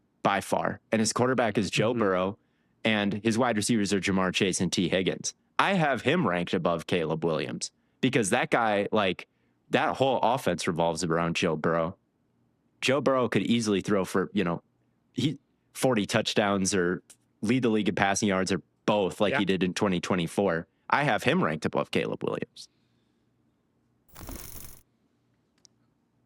But you're going to say, oh, Burrow always gets hurt. And it's like, well, what if I have Burrow. Look, I have Burrow I have Burrow pretty low. Yeah, because injury, you've basically made a list of the healthiest quarterbacks. I have made a list of that. Health matters, dude. It does. It does not matter this much. It can be overvalued. It can be overvalued. And maybe I am. But, like, my top 3 quarterbacks are Caleb, Allen, and Lamar. Right. Yeah, I think it's folly to be like, Caleb's played 17 games twice in a row. He is the healthiest man ever. And look, I wanted to be made clear that when I'm picking my fantasy team this year in like a normal 12-team league, the first quarterback that I'm going after is Caleb Williams. Now, I'm understanding that the way the ADP is, the way other people draft, he's probably going to fall to me a little bit later. But, like, that's the quarterback that I am targeting more than anyone else is Caleb Williams this year. Sure, but he's also your quarterback 1, which means something different. Because that's why he. No. You could have put him at 3. You could have put him at 3 and said, like I said, I'm targeting Matthew Stafford. He's not my QB1. I could have put him at 3, but I do think he's gonna be the number 1 quarterback in fantasy this year. I think it's asking for a lot to break his way. I think there are other Bears players I would like to bet on at that level, but I also think he's a good pick at where he's selected for the same reason. Yeah. And I think he's a better pick than Herbert, even, to be honest with you. I'm a little worried that they're just going to run the ball more and they're not going to let it fly. But I do think having a serious offense around you does more for Herbert than maybe, like, losing a little bit in terms of total dropbacks compared to what he has last year. And off the top of my head, I'm not even sure where he was. I think it's a fair high point. Neutral pass rate. I'm looking at nerd stats instead of, like, how many times did he drop back? But they were 3rd in pass rate on early downs and 20 to 80% percentage. And their defense without Mentor could be worse. I think there's some positive signifiers there. And I also like Herbert at ADP. Yes. I think that he's a very fair bet. But I have some concerns about that. And I wonder if he's going to run as much as he did last year. He ran in a very brutal situation, and that's what kept him afloat as a fantasy guy. Maybe he is way more efficient and the offense is awesome. And maybe he's pushing, for these talks that we got him in or whatever, and there's no more ifs, at least during the regular season or something, but he doesn't run as much and it actually balances out a little bit more than you'd really like, because I think in a perfect world, Herbert doesn't want to run, but it's also hard to know what his mentality is going to be. My thought would be if you can generate a good offense without running Herbert, you probably would, but We'll see. That's kind of guesswork when it comes was a to lot that. of scrambling for him last year. It's not like they design rush him like, oh, Right. Herbert's a big part of our, run game. It's not really like that. It's Herbert, Bradley Bozeman, someone just stuck a stick of dynamite in his gullet and he's going to explode in 3 seconds. So you must leave. So that was the majority of Justin Herbert's situation. If Biotish doesn't get a stick of dynamite up his ass every play, then perhaps Herbert will go to his formerly mostly scramble avoidant ways. But Herbert probably had more rushing yards than Caleb Williams had last year. He probably had more rushing touchdowns than Caleb. Trevor Lawrence certainly did. And we can be playing the what if they hit their full potential game too. So Williams had more rushing yards than Trevor Lawrence. He did, but he didn't have 9 rushing touchdowns. No, so 9 rushing touchdowns. There you go. But anyway, Trevor's got that one arm QB sneak where he jumps over and it's a fumble like 1 out of 5 times, but whatever. Yeah. So is that all of our targets? I think I might have one more. That's all. I thought your last one was Kyler. If you have another one, No, my last one, I'll keep this quick because it's kind of really at the end and it's for deep leagues. But I would keep an eye on Fernando Mendoza. If you want to talk about rushing upside, I think that Mendoza's an underrated one. As tall as he is, as explosive as he is, I think he's a fantastic rushing threat. I think he's unbelievable at it. I think it might be his best trait, but he kind of has this reputation of like, oh, he's the next Tom Brady, or that's kind of the comps that he gets, or Jared Goff is a comp that he gets a lot, or Matt Ryan coming out of Indiana. He's a much better runner than that. And I also think that there's these questions about like, is he going to start? Like there are rumors that Kirk Cousins is going to be the starter and they might want Kirk Cousins to play the whole year. I'll believe that shit when I see it. I will believe that shit when I see it. Yes. We see that shit all the time. They paid him $20 million. Yeah. We see it happen all the time where Kirk plays 3 games and then is out of here. And then you might have a Jackson Dart situation where this guy's scoring rushing touchdowns. Mendoza is not Dart though. Mendoza didn't really run that much in college, to be honest with you. He didn't run that much, but he's got neither did Justin Fields. Like Mendoza has that. He's maybe not as good as just Fields, but he's a great runner. I think they want to start Cousins all year. They paid him a ton of money to bring him in. I think that Cousins is probably adequate as like a bridge quarterback. And on top of that, again, Kubiak doesn't throw a ton. I don't know. I think there's and the offense, like the receivers are very bad. Yeah. As much as I think Naylor is a nice pickup, like that's receiver 1, you know? Yeah. Well, Bowers is really receiver 1. He's sure. 1,300 yards. Sure. Whatever. I'm not particularly high on Mendoza. Neither I don't know if he's going to start. I think he's an interesting they sit Mendoza shot. The entire year, I will eat this hammer. I mean, I just don't think he's staying on the bench that long, and I think there's a very real shot that he starts week 1. I would not draft Mendoza, but I would keep an eye on, like, maybe week 2, picking him up off the waiver wire, just in kind of preemptive if Kirk Cousins is really bad week 1 or something. Or if he's really bad in training camp. Or maybe Mendoza's good in training camp. I don't know. But I think rookies, especially when they're young, I think rookies can come in, and especially if they've had the situation in college where you've got Omar Cooper and Charlie Becker and Elijah Surratt, all these NFL guys around you. Like, he doesn't need to run. He can just throw a back shoulder fade to Elijah Surratt. He'll catch it. He just has to throw a screen to Omar Cooper. Like, he'll run for 50 yards. That's not necessarily true in the NFL, that Jalen Naylor is just going to catch every single jump ball that you throw up to him, right? Like, there is more reason to feel the pressure, to feel the heat, and to take off and use your legs. And I think that Mendoza might be a prime candidate to feel that pressure, especially on the Raiders, and feel like he needs to use his legs a little bit more than he did in college. He's going to take a bunch of sacks is what's going to happen. Yeah. He's not escapable. He's not. He's going to take a ton of sacks, and I just don't think he has this like quick trigger rushing ability. I agree that he can get pretty physical, and I can see how it's underrated, but the rushing rate in college was not that high. He's not a guarantee to start. I think there's pretty serious signifiers that like they really might not start him here for at least a while. Even in a deep league, I like Tyler Shuck more as like the deep league guy to look at, who is on an offense that I believe in. I don't really believe in the Raiders offense overall. And even if you do, they might run a lot. And even then you need Fernando Mendoza to come in. And then you also need him to run way more than he did in college and not take a bunch of sacks and blow the thing up, which he very well could. Give me Malik Willis easily. Give me, I would take Bryce Young. I think I would take Mendoza. Yeah, I would take Bryce. Yeah. Over Willis? No, Willis has rushing upside. Yeah, He's I'm definitely taking taking Willis. Definitely. Willis is going to start week 1. Is he going to start week 10?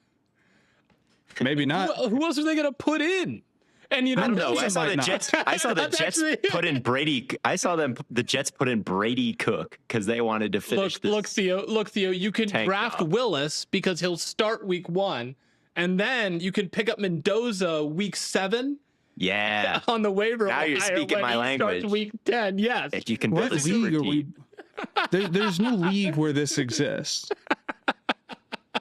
Where we're starting Willis week 1 and then also picking up Mendoza off the waivers and starting him, and then we're winning. Then we're winning the league. We're winning. No, we're eating 3,000 waffles or whatever the hell you have for the. Eating 30,000 waffles. We are spending the rest of our lives in Waffle House after trying to pull off the that is a Willis to Mendoza baton pass. Eternity in Macy's. You're going to try this. You're going to try the Mendoza thing in the 32-team league. You're going to be like, I can package Cousins and Mendoza. It's going to be a rough year. It's going to be rough. I think there's real potential for it to be. It's not what I've already made my profile picture and my team name and all my player nicknames about Justin Herbert. So I might have to take him. No, that's not true. That's not true. You can't show your cards. I could take or leave that guy. I could take. My actual team name is Evening, and it's a picture of a sunset. Anyway. I do like that. Anyway, before we get into our avoids here, I want to talk about one thing I love about summer, which is just how easy everything feels. You're outside more, traveling more, and, I find myself reaching for the same comfortable go-anywhere pieces over and over again. That's why we've been wearing a lot of Quince over here at Stay Hot. They make those everyday staples to just become a part of your rotation. They have 100% European linen shirts and pants that just start at $34. They're perfect for this time of the year. Lightweight, breathable, and still look put together. The tees are soft, unbelievably soft even, and they have lightweight cotton sweaters that are perfect once the sun goes down. And the thing that really surprised me most is the quality.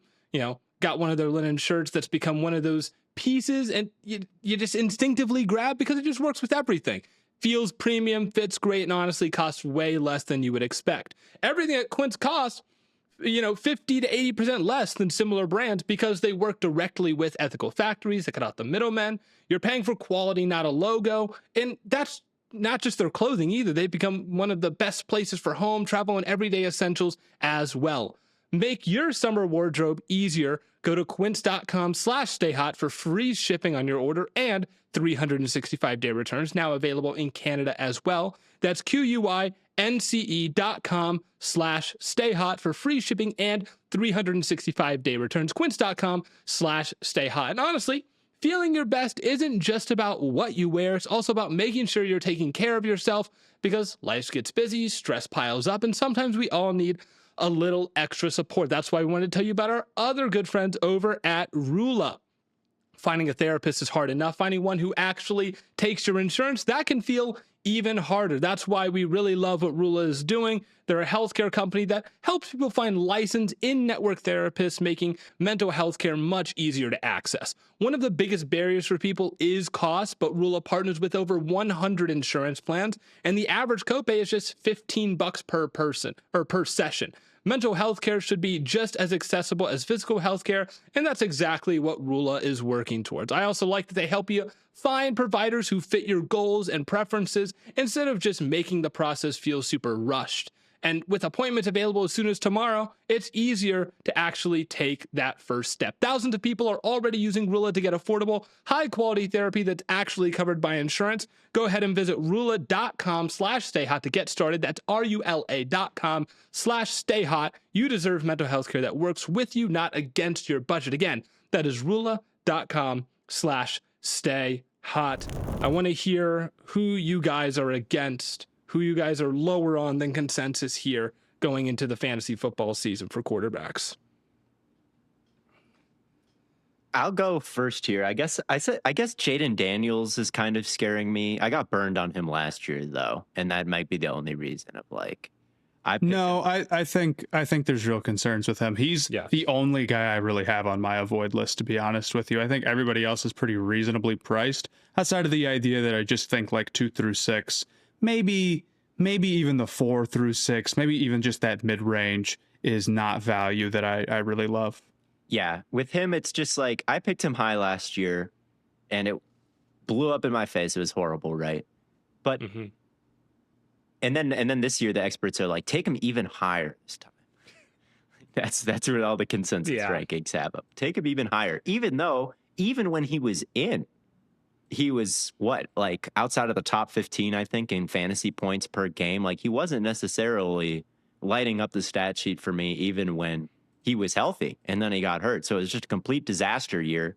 And again, these when you're looking at your draft on ESPN or Yahoo or wherever you are, it'll be like he'll be staring you in the face basically as soon as Josh Allen comes off the board. So yeah, I even as a rookie, I think he was 5th in total fantasy points and 6th in points per game. He had 6 rushing touchdowns. He's not necessarily the double-digit smasher that some of these power running Cam Newton and Jalen Hurts and Josh Allen guys have been. He's probably more in the mold of Kyler Murray or Lamar Jackson, who relies more on pure yardage than the touchdowns. And you need 60 rushing yards to equal 1 touchdown, which is like maybe 10% of what you have all year as a quarterback, 60 rushing yards. So and then I look at the weapons that he's got, and it's just kind of one guy, Terry McLaurin, and a bunch of extras. And he doesn't throw a lot of touchdowns either. I mean, so far in his career, he's at, 1.38 touchdowns a game. So a little bit over 1. I mean, Lamar Jackson is at like 2.06. And when he won MVP in his first season as a starter, not only did he rush for 1,000 yards, he threw like 35. And I just don't know if Jaden Daniels has that kind of upside through the air. I don't know if he's Lamar Jackson. And that's how he's being considered, is like, look at him. He can run for 800 yards, and he can run for 800 yards, but can he be this planet of a dual threat for 18 games that Josh Allen is, that Lamar is, that even Jalen Hurts has been, because he's been so durable and he's rushed for just so many touchdowns. I just don't know if Jaden Daniels, I think he's good. I think he's nice to have. I think he's obviously a starter, but is he a guy you should be prioritizing over absolutely everybody else? I don't think so. I think I've got him more with like Bo Nix and Jackson Dart and kind of Jalen Hurts in the top 10-ish range, like even outside the top 10. Oh wow. I'm definitely lower on Daniels because the injury stuff is concerning, and he hasn't been like otherworldly productive when he was playing last year, Theo, but I still think there is a lot of upside because he is such an explosive runner that if you can maximize that and you can help him avoid contact, like you could get 1,000-yard rushing season like Lamar Jackson had, right? And he is an accurate downfield thrower. Like you can get a lot of touchdowns out of that, but you're right that we haven't seen it yet. And so it is hard to kind of bank on it, but I'm not low enough to put him outside my top 10. Certainly. I mean, I believe the upside with Daniels. If he's 100% and he runs like crazy, he could go for 1,000 yards. And if you go for 1,000, you're going to be really productive fantasy quarterback. At the same time, Even his rookie season, which was really phenomenal, he finished as QB5, albeit with 21.5 points, which would have been second last year in points per game. But still, different years are a little different. The rushing touchdown thing, I think, is true. He's not like overly prone to racking up a ton of rushing touchdowns, it seems, but he also gets enough so where, a season where he gets to 10 is completely possible. And in that world where like you just get the breaks on those things, he does have quarterback one upside. But I have a couple of big questions with him, especially at his ADP. Number one is, how do we feel about the offense and the weapons on the whole? I can get behind the offensive line, but I'm really worried that if Terry McLaurin takes any type of step back, the weapons are just way too light there for me to really buy into that offense. And then you're asking him to overcome the offense entirely, which to me absolutely does say like, hey, you got to be Lamar Jackson, because that's the only dude who I can think of who just runs for 1,000 yards and okay, whatever, my weapons aren't that great, but I'm Lamar and so what? And I like Daniels, but I don't think he's that good. Not at this stage in his career. He hasn't proven to. And then on top of that, he runs himself into a lot of contact. He's one of those runners, and his value is tied very heavily to him being the highest scrambling rate quarterback in the NFL. If there is any level of we have to protect Jaden Daniels, that immediately takes away his quarterback one upside, I think. So between me having questions about the supporting cast and the offense, particularly the weapons, and having the injury concerns, which aren't everything, but are still important, but then also the ability for maybe he's just going to be taken back a hair. He's probably somebody I'm not going to end up drafting super, super frequently, I would say. But like with most of these guys, I can find myself being a little lower on them, but I don't know if anybody is totally egregiously priced, because again, I see the upside with Daniels, or even like Burrow, who I had on my list of avoids at one point as I wonder what the upside is. He's never finished as a quarterback one, and you're drafting him at QB4. His highest finish is quarterback 3. So you need him to be 100% and healthy. You're drafting him more for the consistency at that range, which he is consistent when he plays, but then he's not consistent because he can get hurt. Right. Yeah. That is valid as well. But again, in a 12-team league, it probably matters less. And maybe there is some upside there in the sense that he could throw for 50 touchdowns in a season if everything breaks his way. He really does have that type of ceiling because of how much the Bengals drop back and how good his weapons are and how good he is. But he really, really doesn't run. I just don't love that range. But then I make my list in order and it's I don't necessarily have them as my QB 10 or something. I just don't think that they're valued super great. Yeah, I just think with Daniels and with Hurts, you're really being the rushing upside is going to hit its ceiling, and there are just reasons to be maybe a little bit skeptical about the rushing.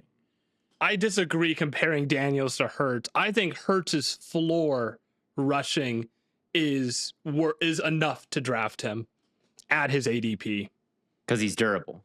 But if they're healthy, Jaden Daniels is probably going to accumulate more yardage or rip off runs. Sure, but if Hurts hits his peak as a runner, I would rather have Hurts than Daniels. His peak rushing season is probably more valuable than Daniels' peak rushing season, but that is also fantasy-wise.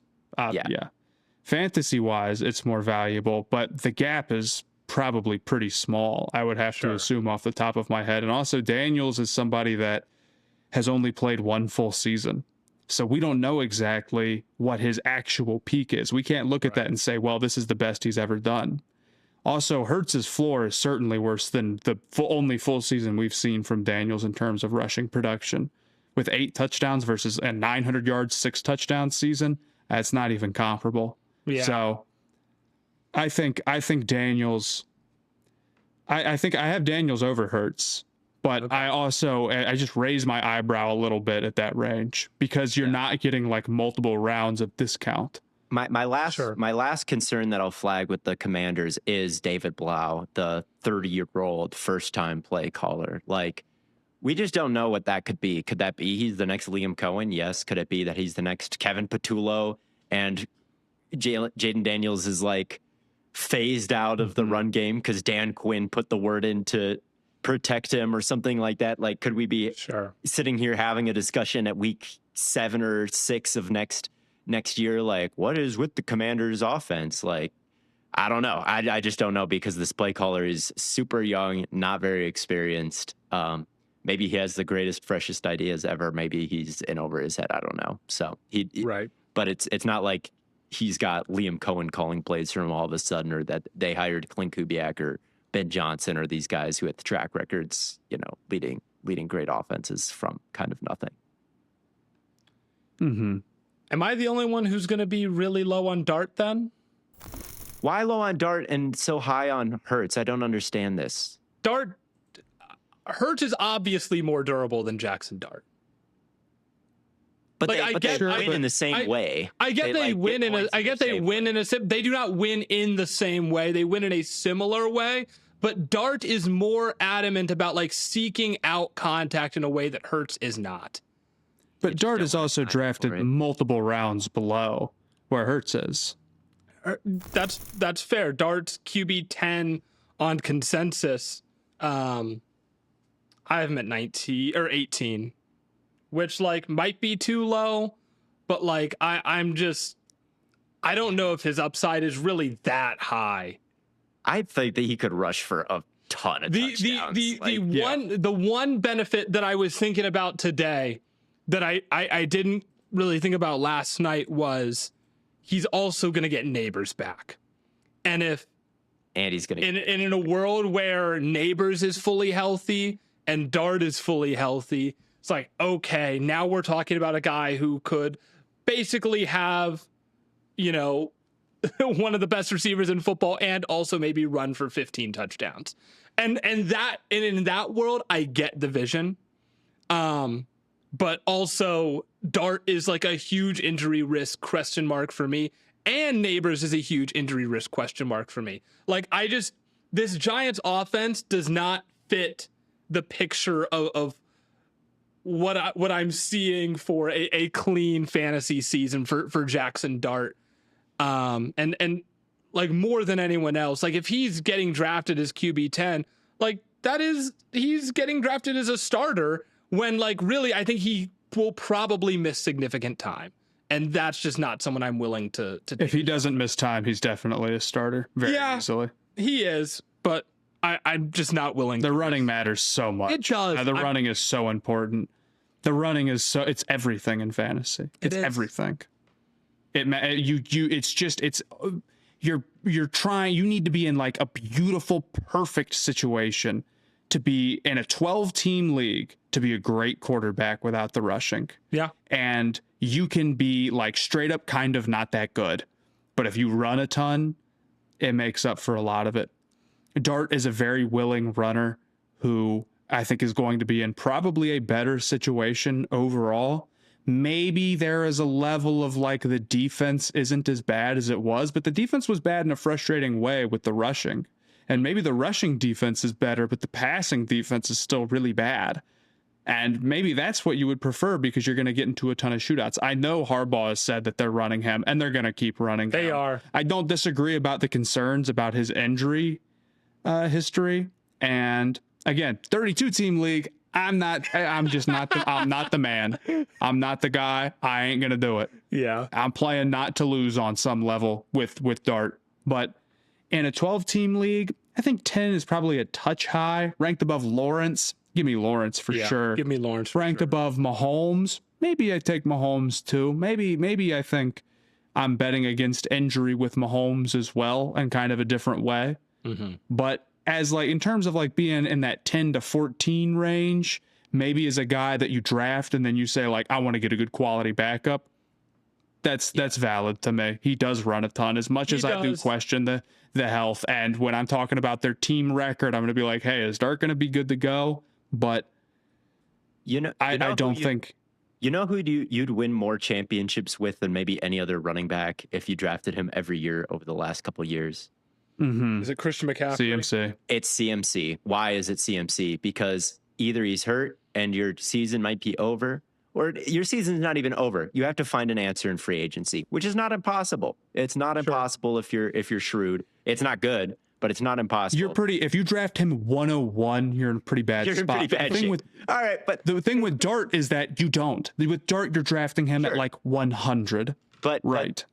But CMC, when he's on because he's got all this receiving upside, and just in fantasy, like they treat these two things as like different value, which maybe it's stupid, and maybe you play in a league that like kind of mitigates that. But it's what it happens in the world of fantasy football. A reception is worth more than a rush, and for a quarterback, a rush is worth more than a pass.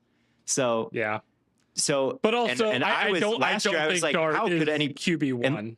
And last year I was like, Dart has QB1 upside.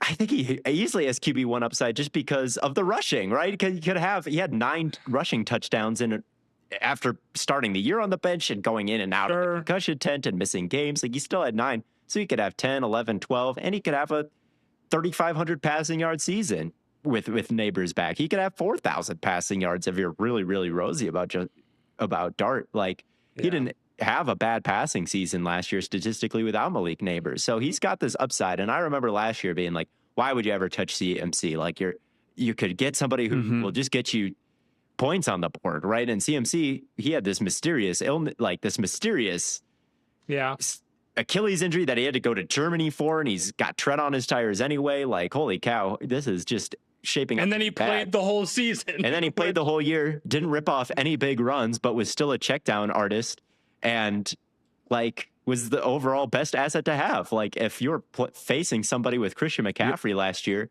you'd feel like, man, they're probably going to beat me because Christian McCaffrey is like a running back and wide receiver all in one, and they just give it to him so much.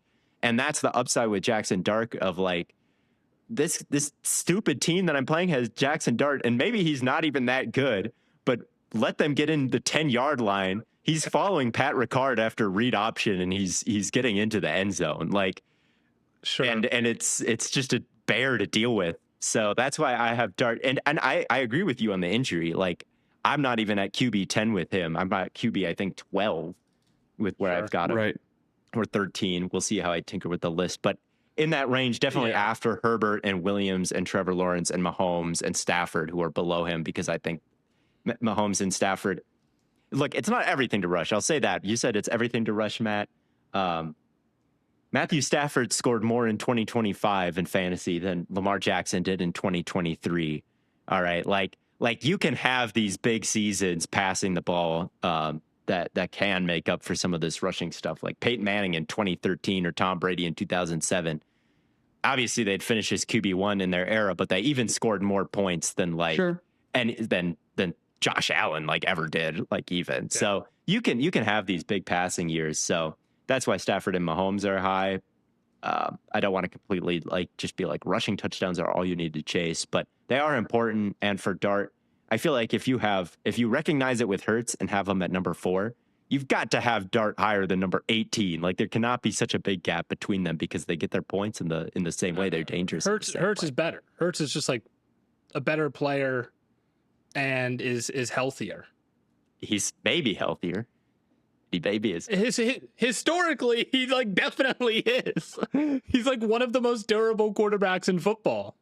I think Hurts is definitely healthier. I just think you're way overvaluing health. I might be. Mostly. I might be. You definitely are. Well, and I'm glad you brought up the 49ers, Theo, because I'll also throw Purdy in the mix of guys that I'm kind of low on right now. I agree with you there. I agree with you. Purdy is like, Purdy's getting drafted as QB 13, and I'm like, dude, his situation could be awful. Like, I don't think it's not going to be awful. It's CMC. It's not going to be awful because of Shanahan and CMC, right? But like, Kittle's not the guy he used to be, and like in Purdy's best fantasy season, he had like Ayuk going crazy, and Debo was still really productive. Sure. And Debo's gone now. Ayuk, what is he going to be for the 49ers, if anything? And so what, it's like the ghost of Mike Evans and like Ricky Pearsall. I don't think Mike Evans doesn't have to be a ghost. I'll say he didn't He doesn't have perpetually to be a get banged ghost. up and then come back and then banged up, but he was good when he played last season. My thing with Purdy is this. Last year, I think the reason why he's bumped up is because we've been looking at the numbers from last year, and that's probably the best number you could possibly look at is like, how many points did they score last year? That's probably not a bad starting point. And for Purdy, when he came back, I think he was in like a points per game perspective, like he was fifth in points per game. Fifth in points per game. I look at the defenses they played in this small sample size because he missed a huge chunk of the season. It was Mac Jones. So that already makes the points per game numbers wonkier in a season that's already small. They play like the Bears defense. They play the Panthers defense. I think they played the Colts defense without Grover Stewart and DeForest Buckner and Sauce Gardner. And they were just laying it on some of these banged up defenses at the end of the year. Going before that, it has not been so easy for Brock Purdy to just pour on all these fantasy points because they are a run-heavy team. They do like giving it to McCaffrey. He's not a big QB sneak or power rush threat. And again, I worry about him falling in that Jordan Love or Jared Goff zone where, like, yeah, they're super productive passers at their peak and can put up a lot of points and can lead a good offense. We've seen them do it over the years. But they're part of complete offenses with a lot of help, and do they just reap the benefits of like carrying the team and carrying your fantasy team along with it? I feel like Purdy is in a tier above in the consensus where I believe like some of these guys are like Baker Mayfield, like Jordan Love, like maybe even a CJ Stroud or a Sam Darnold. I think he's probably I just think taking him way above those guys when he's probably just going to be like a fine fantasy quarterback for you, I think is a little bit rich. I have him right in the same tier as like Stroud and Baker. I think I'm significantly higher on Goff, significantly higher on Trevor, significantly higher on Jordan Love even. I'm about the exact same on him and Goff, but really? Okay. I mean, Purdy was fifth in points per game last year. He was eighth in points per game the year before and 10th in points per game the year before that. And he's being drafted as quarterback 13. I don't think his upside is super crazy. I agree that the situation probably isn't as like infallible as Shanahan being there makes it out to be, because Kittle and, you know, like Williams and McCaffrey and Evans, like there really isn't any part of the offense in terms of who's going to be out there with them that you can't raise an eyebrow at. So maybe if we're drafting like consistent backups, we like want Stafford or Goff over him maybe. Even then, like Purdy runs a lot more than those guys. So he's got a lot more wiggle room in terms of how productive the offense needs to be for him to be successful. Although I think a lot of his success comes from being on a great offense and being able to, he's got like a 7% touchdown percentage in like 3 of the 4 years he's played or something crazy like that. I don't know. So I don't think he's like crazy overvalued. And at 102, I guess he is like 9 picks above Stafford, 14 picks above Bo Nix. Yeah, that might be a little rich for my blood. Nix. He's a guy to avoid in that range, I believe. But I think to fade him, you have to fade the 49ers offense. Or maybe you think that the defense will be better and that will take away from how often he was dropping back last year, which probably helped him a lot because he was on pace for, I think, closer to like 600 total dropbacks in years prior. It's been a little bit lower than that. I can see the vision on like not every signifier is flashing red for Purdy here. And the 5 is sort of a small sample size. And then you look at the other dudes who are being drafted below him and you're like, okay, well, you know, they have like quarterback 8 upside too, like Goff or like especially Stafford or like Bo Nix or whatever. Yeah, I think I can get down with that. But I don't think that like a QB 7 finish where the 49ers are really good with Shanahan anyway is crazy. But now that I'm talking through it, there's a number of things I could be negative about. We have our NFC West episode. You talk about fading the 49ers offense. I'm thinking about it. We'll see how it goes. It's about the tiers, right? Because I don't think too many people are like oh, I need to draft a quarterback, and then they scroll way down to the bottom of, you know, the suggested list of guys to pick and pick somebody from there. You know, you're kind of looking at the 5 guys on your whatever cheat sheet you're looking at and being like, which of these 5 should I choose? And if you're kind of at this point where it's like you could draft Jackson Dart or Purdy or Bo Nix or Purdy or Patrick Mahomes or Purdy or somebody like Stafford or Purdy. Like Purdy is just like a clear cut if we're playing start bench cut in fantasy. Yeah. Yeah, I have Dart over Purdy. So I would agree. Yeah.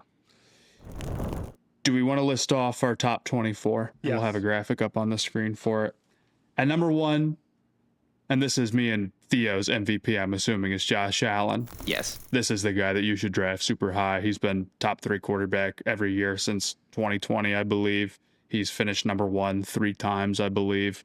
The rushing upside is crazy. He's good in spite of maybe poor situations that don't drop back as much as you want. He doesn't have an injury risk like Lamar does. Lamar's upside, his total upside is higher, where he's had, I think, a few more seasons where he's really crazy, like truly like number 1 with a bullet level. And that's why I still have Lamar at 2, and we still have Lamar at 2 over like a May. But it would go Lamar 2, May 3, Burrow 4, Caleb 5, Hurts 6, Herbert 7, Dak 8, Mahomes 9, Jaden Daniels 10, Trevor Lawrence 11, Stafford 12, Bo Nix 13, Jackson Dart 14, Kyler Murray 15, Jared Goff 16, Brock Purdy 17, Jordan Love 18, Mayfield 19, Stroud 20, Darnold 21, Ward 22, Willis 23, and Shuck 24. Not to give you a huge list all at once, but to do exactly that. Yeah. I think we're a touch low on Shuck. I think we're a touch low on Willis towards the end. Personally, I think we're maybe a touch high on Darnold. I don't really love. I actually like Sam Darnold, but I'll get into that.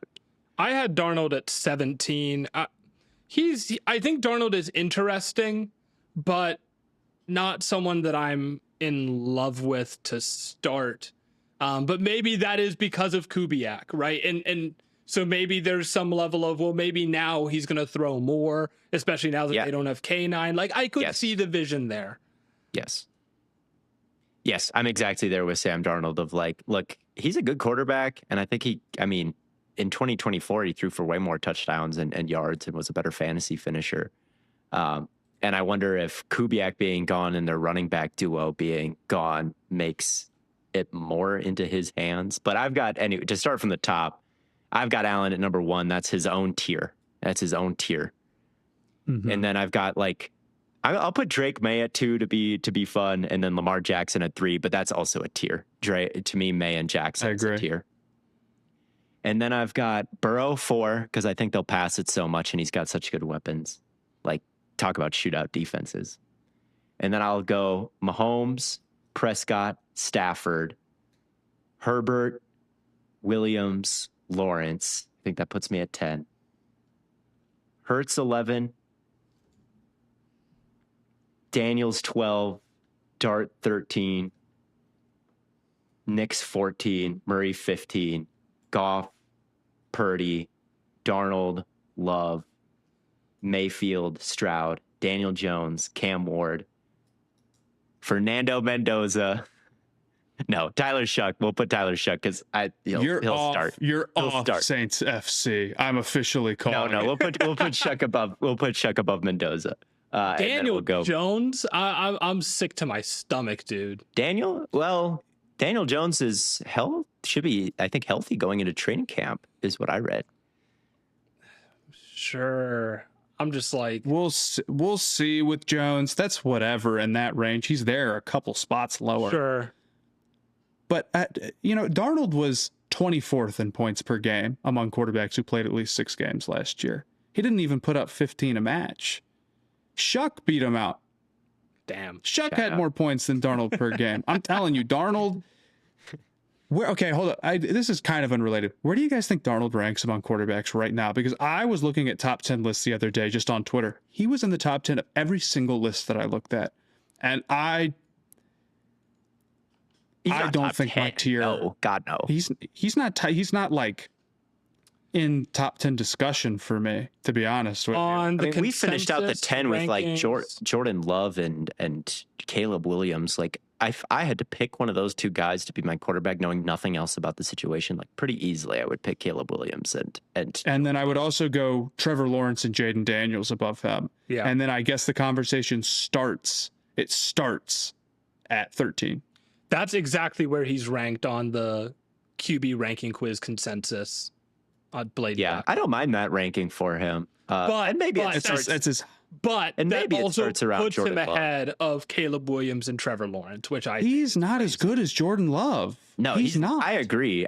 He's not. But, like, He's not. But it's not like a debate to me, man. yeah. Jordan Love is way better way better under pressure. Yes. Darnold is was in like a baby time situation last year and blew the Viking season the year before. Yeah. He's made a lot of strides, but like, let's be real about where he is. Why is he better than Goff?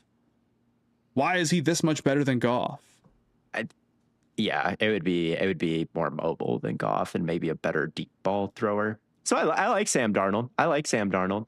And I think in fantasy, like, yeah, there are some coaching changes and some roster changes that might suggest that they pass it a little bit more, because I think in 2024, when he was on the Vikings, Lamar, Allen, Burrow, Mayfield, Daniels, Hurts, Goff, Nix scored more than him per game. What is that, 8 or 9? Like he was scoring 18.8 a game, not 15. So I think if it came down to it where the run game wasn't as featured or wasn't as strong, Sam Darnold could be a bit more productive than he was last year. But anyway, that my top 24 is now out there. And Yes. Matt, was the list that you read off our consensus or your? Yeah, it was a consensus. Okay. I don't even have my list in front of me. Yeah.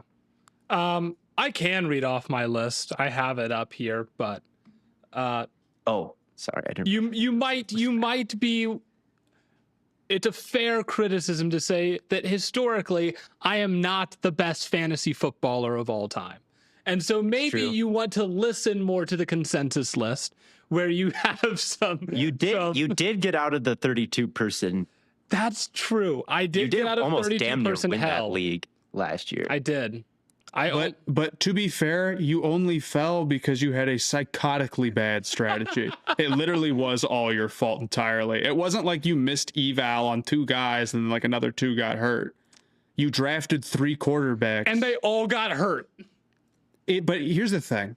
You think that the injuries are what did you in. What did you in is that you don't have any leverage in that situation, Blaiden.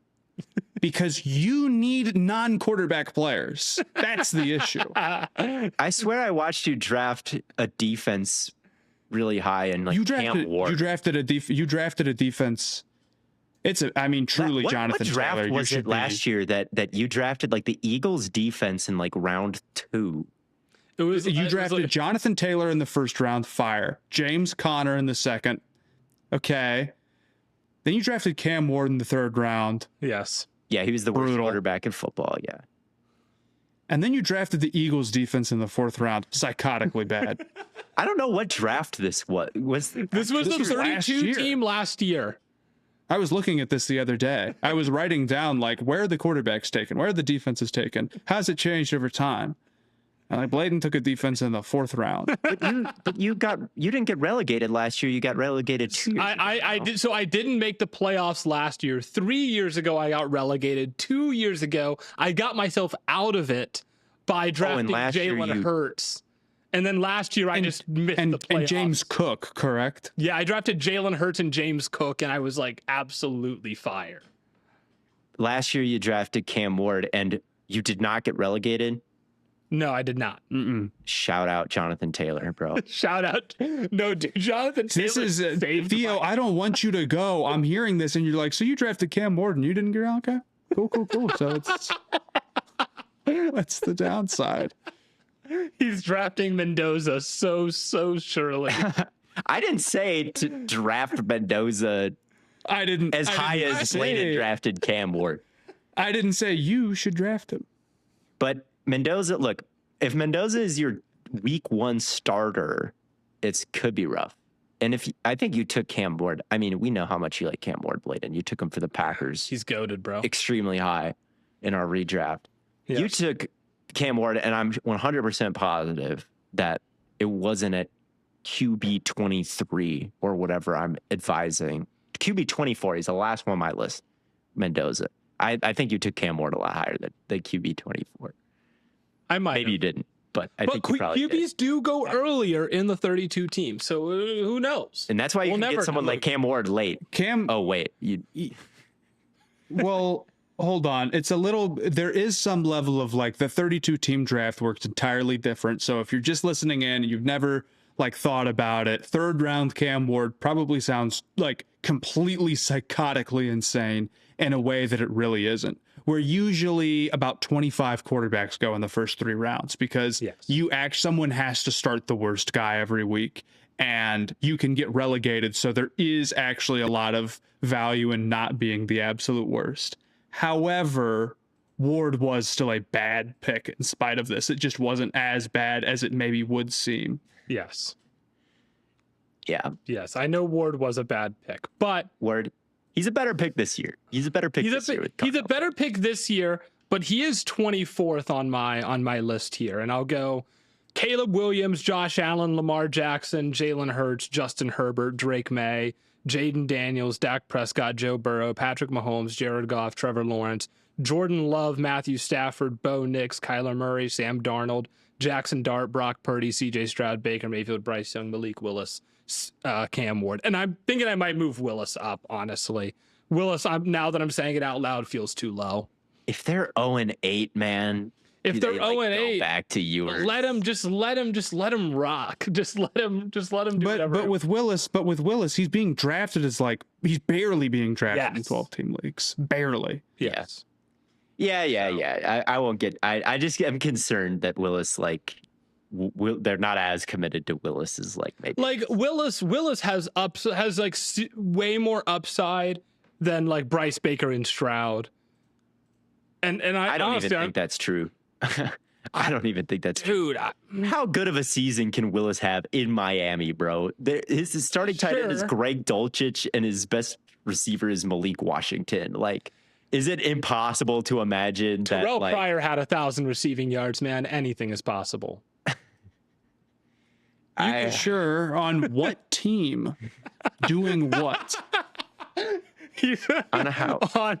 On this was on the 1-15 Browns, though, not the 0-16 Browns. Is it really not gonna? Is it impossible for me to imagine that CJ Stroud has? No, it's not impossible. It's not a better year than Malik Willis. No, it's not. No, it's not. I might even be a little low on Stroud, but I could be higher on him too. This is really. I mean, if you're drafting any of these guys, 18, I'd say about 18. I have where we have Love. I'm like, okay, I still like Love, and who knows? Maybe like the offense is so fire and the receivers are so fire that like, okay, maybe, but they really don't drop back. But maybe it changes. I don't know. Then you get into like Mayfield, who's probably good to at least drop back a lot, and then you start to get into like really questionable territory. And I have Shuck like at 18. Or 19. Yeah, once Chuck is interesting. That's like my fun pick who I kind of like. And then after that, it really starts to get really like in any regular league, very noisy. Yeah. If Baker comes off the board and you don't have a quarterback, just let you know how you're supposed to let the car sink and then open up the doors. Let the car sink. Ooh, I like that analogy. If Mayfield is off the board, let the car sink, open the door, and meet your maker, Daniel Jones, and you'll be all right. There is a 0% chance you were taking a top 20 quarterback in the 32-team fantasy league. I'm hearing you talk yourself into it right now. I was stressing so much about having Mahomes. I drafted Mahomes in the first round. I had the 32nd pick. And I was watching these skill position players go out the board and these other quarterbacks. I was like, please, Lord, let Mahomes fall to me. And he did. and I was so happy. It might be my favorite fantasy pick I've ever made. This year, you're going to be sitting there at pick 96, and you're like, Mendoza, please, Mendoza. And then I stacked Mahomes with Worthy, and it ruined my whole season. Was stacking him with stupid Worthy. Yeah. And then Mahomes got hurt, and I was like, that's fine. I got Minshew to be the backup, and then Minshew played like one game and then got hurt. And then I was like, I would love to know who I was starting at the end. It was probably like, I don't even want to know who. I don't remember. Yeah. I was losing. I was at that probably point. Like Blaiden Kirk. It probably was Blaiden Kirk. It was probably like, who knows what was going on. That's the same league where I started Terrell Jennings. So yes. Well, for the record, you drafted Cam Ward as quarterback 17. He was being picked as quarterback 22. It's not that bad. And it's not that bad. And I think the defense and Connor probably killed you more. James Conner, not my fault. Yeah. I think you doubled up on older running backs, and and who have like some questions about the health. But here's the thing. Maybe I shouldn't give away all my secrets because I'm worried that too many people listen to the podcast who are in that league. But there is something to be said, because I learned the lesson the hard way. I'm somebody who probably overvalues injuries as well. Mm-hmm. And then I picked Neighbors because it's like he's young and like receivers are healthier. Here's the issue. First off, did not go good because of what happened with Neighbors. I also picked him above Puka, which was not cool, largely because of injury, which was really not cool. But you also cannot handcuff a wide receiver. You can't do it. Mm-hmm. You can handcuff a quarterback. You can handcuff a running back, kind of. Depending. But I tried to handcuff my running back, and it didn't matter. They all got hurt. That also can happen. There's a lot of luck in that league. But anyway. Anywho. That'll do it for this episode of Stay Hot. Thank you all so much for tuning in. NFC West preview is up next. We're going to continue doing our fantasy position previews as well. But until then and until next time, we will catch you on the flippity flop.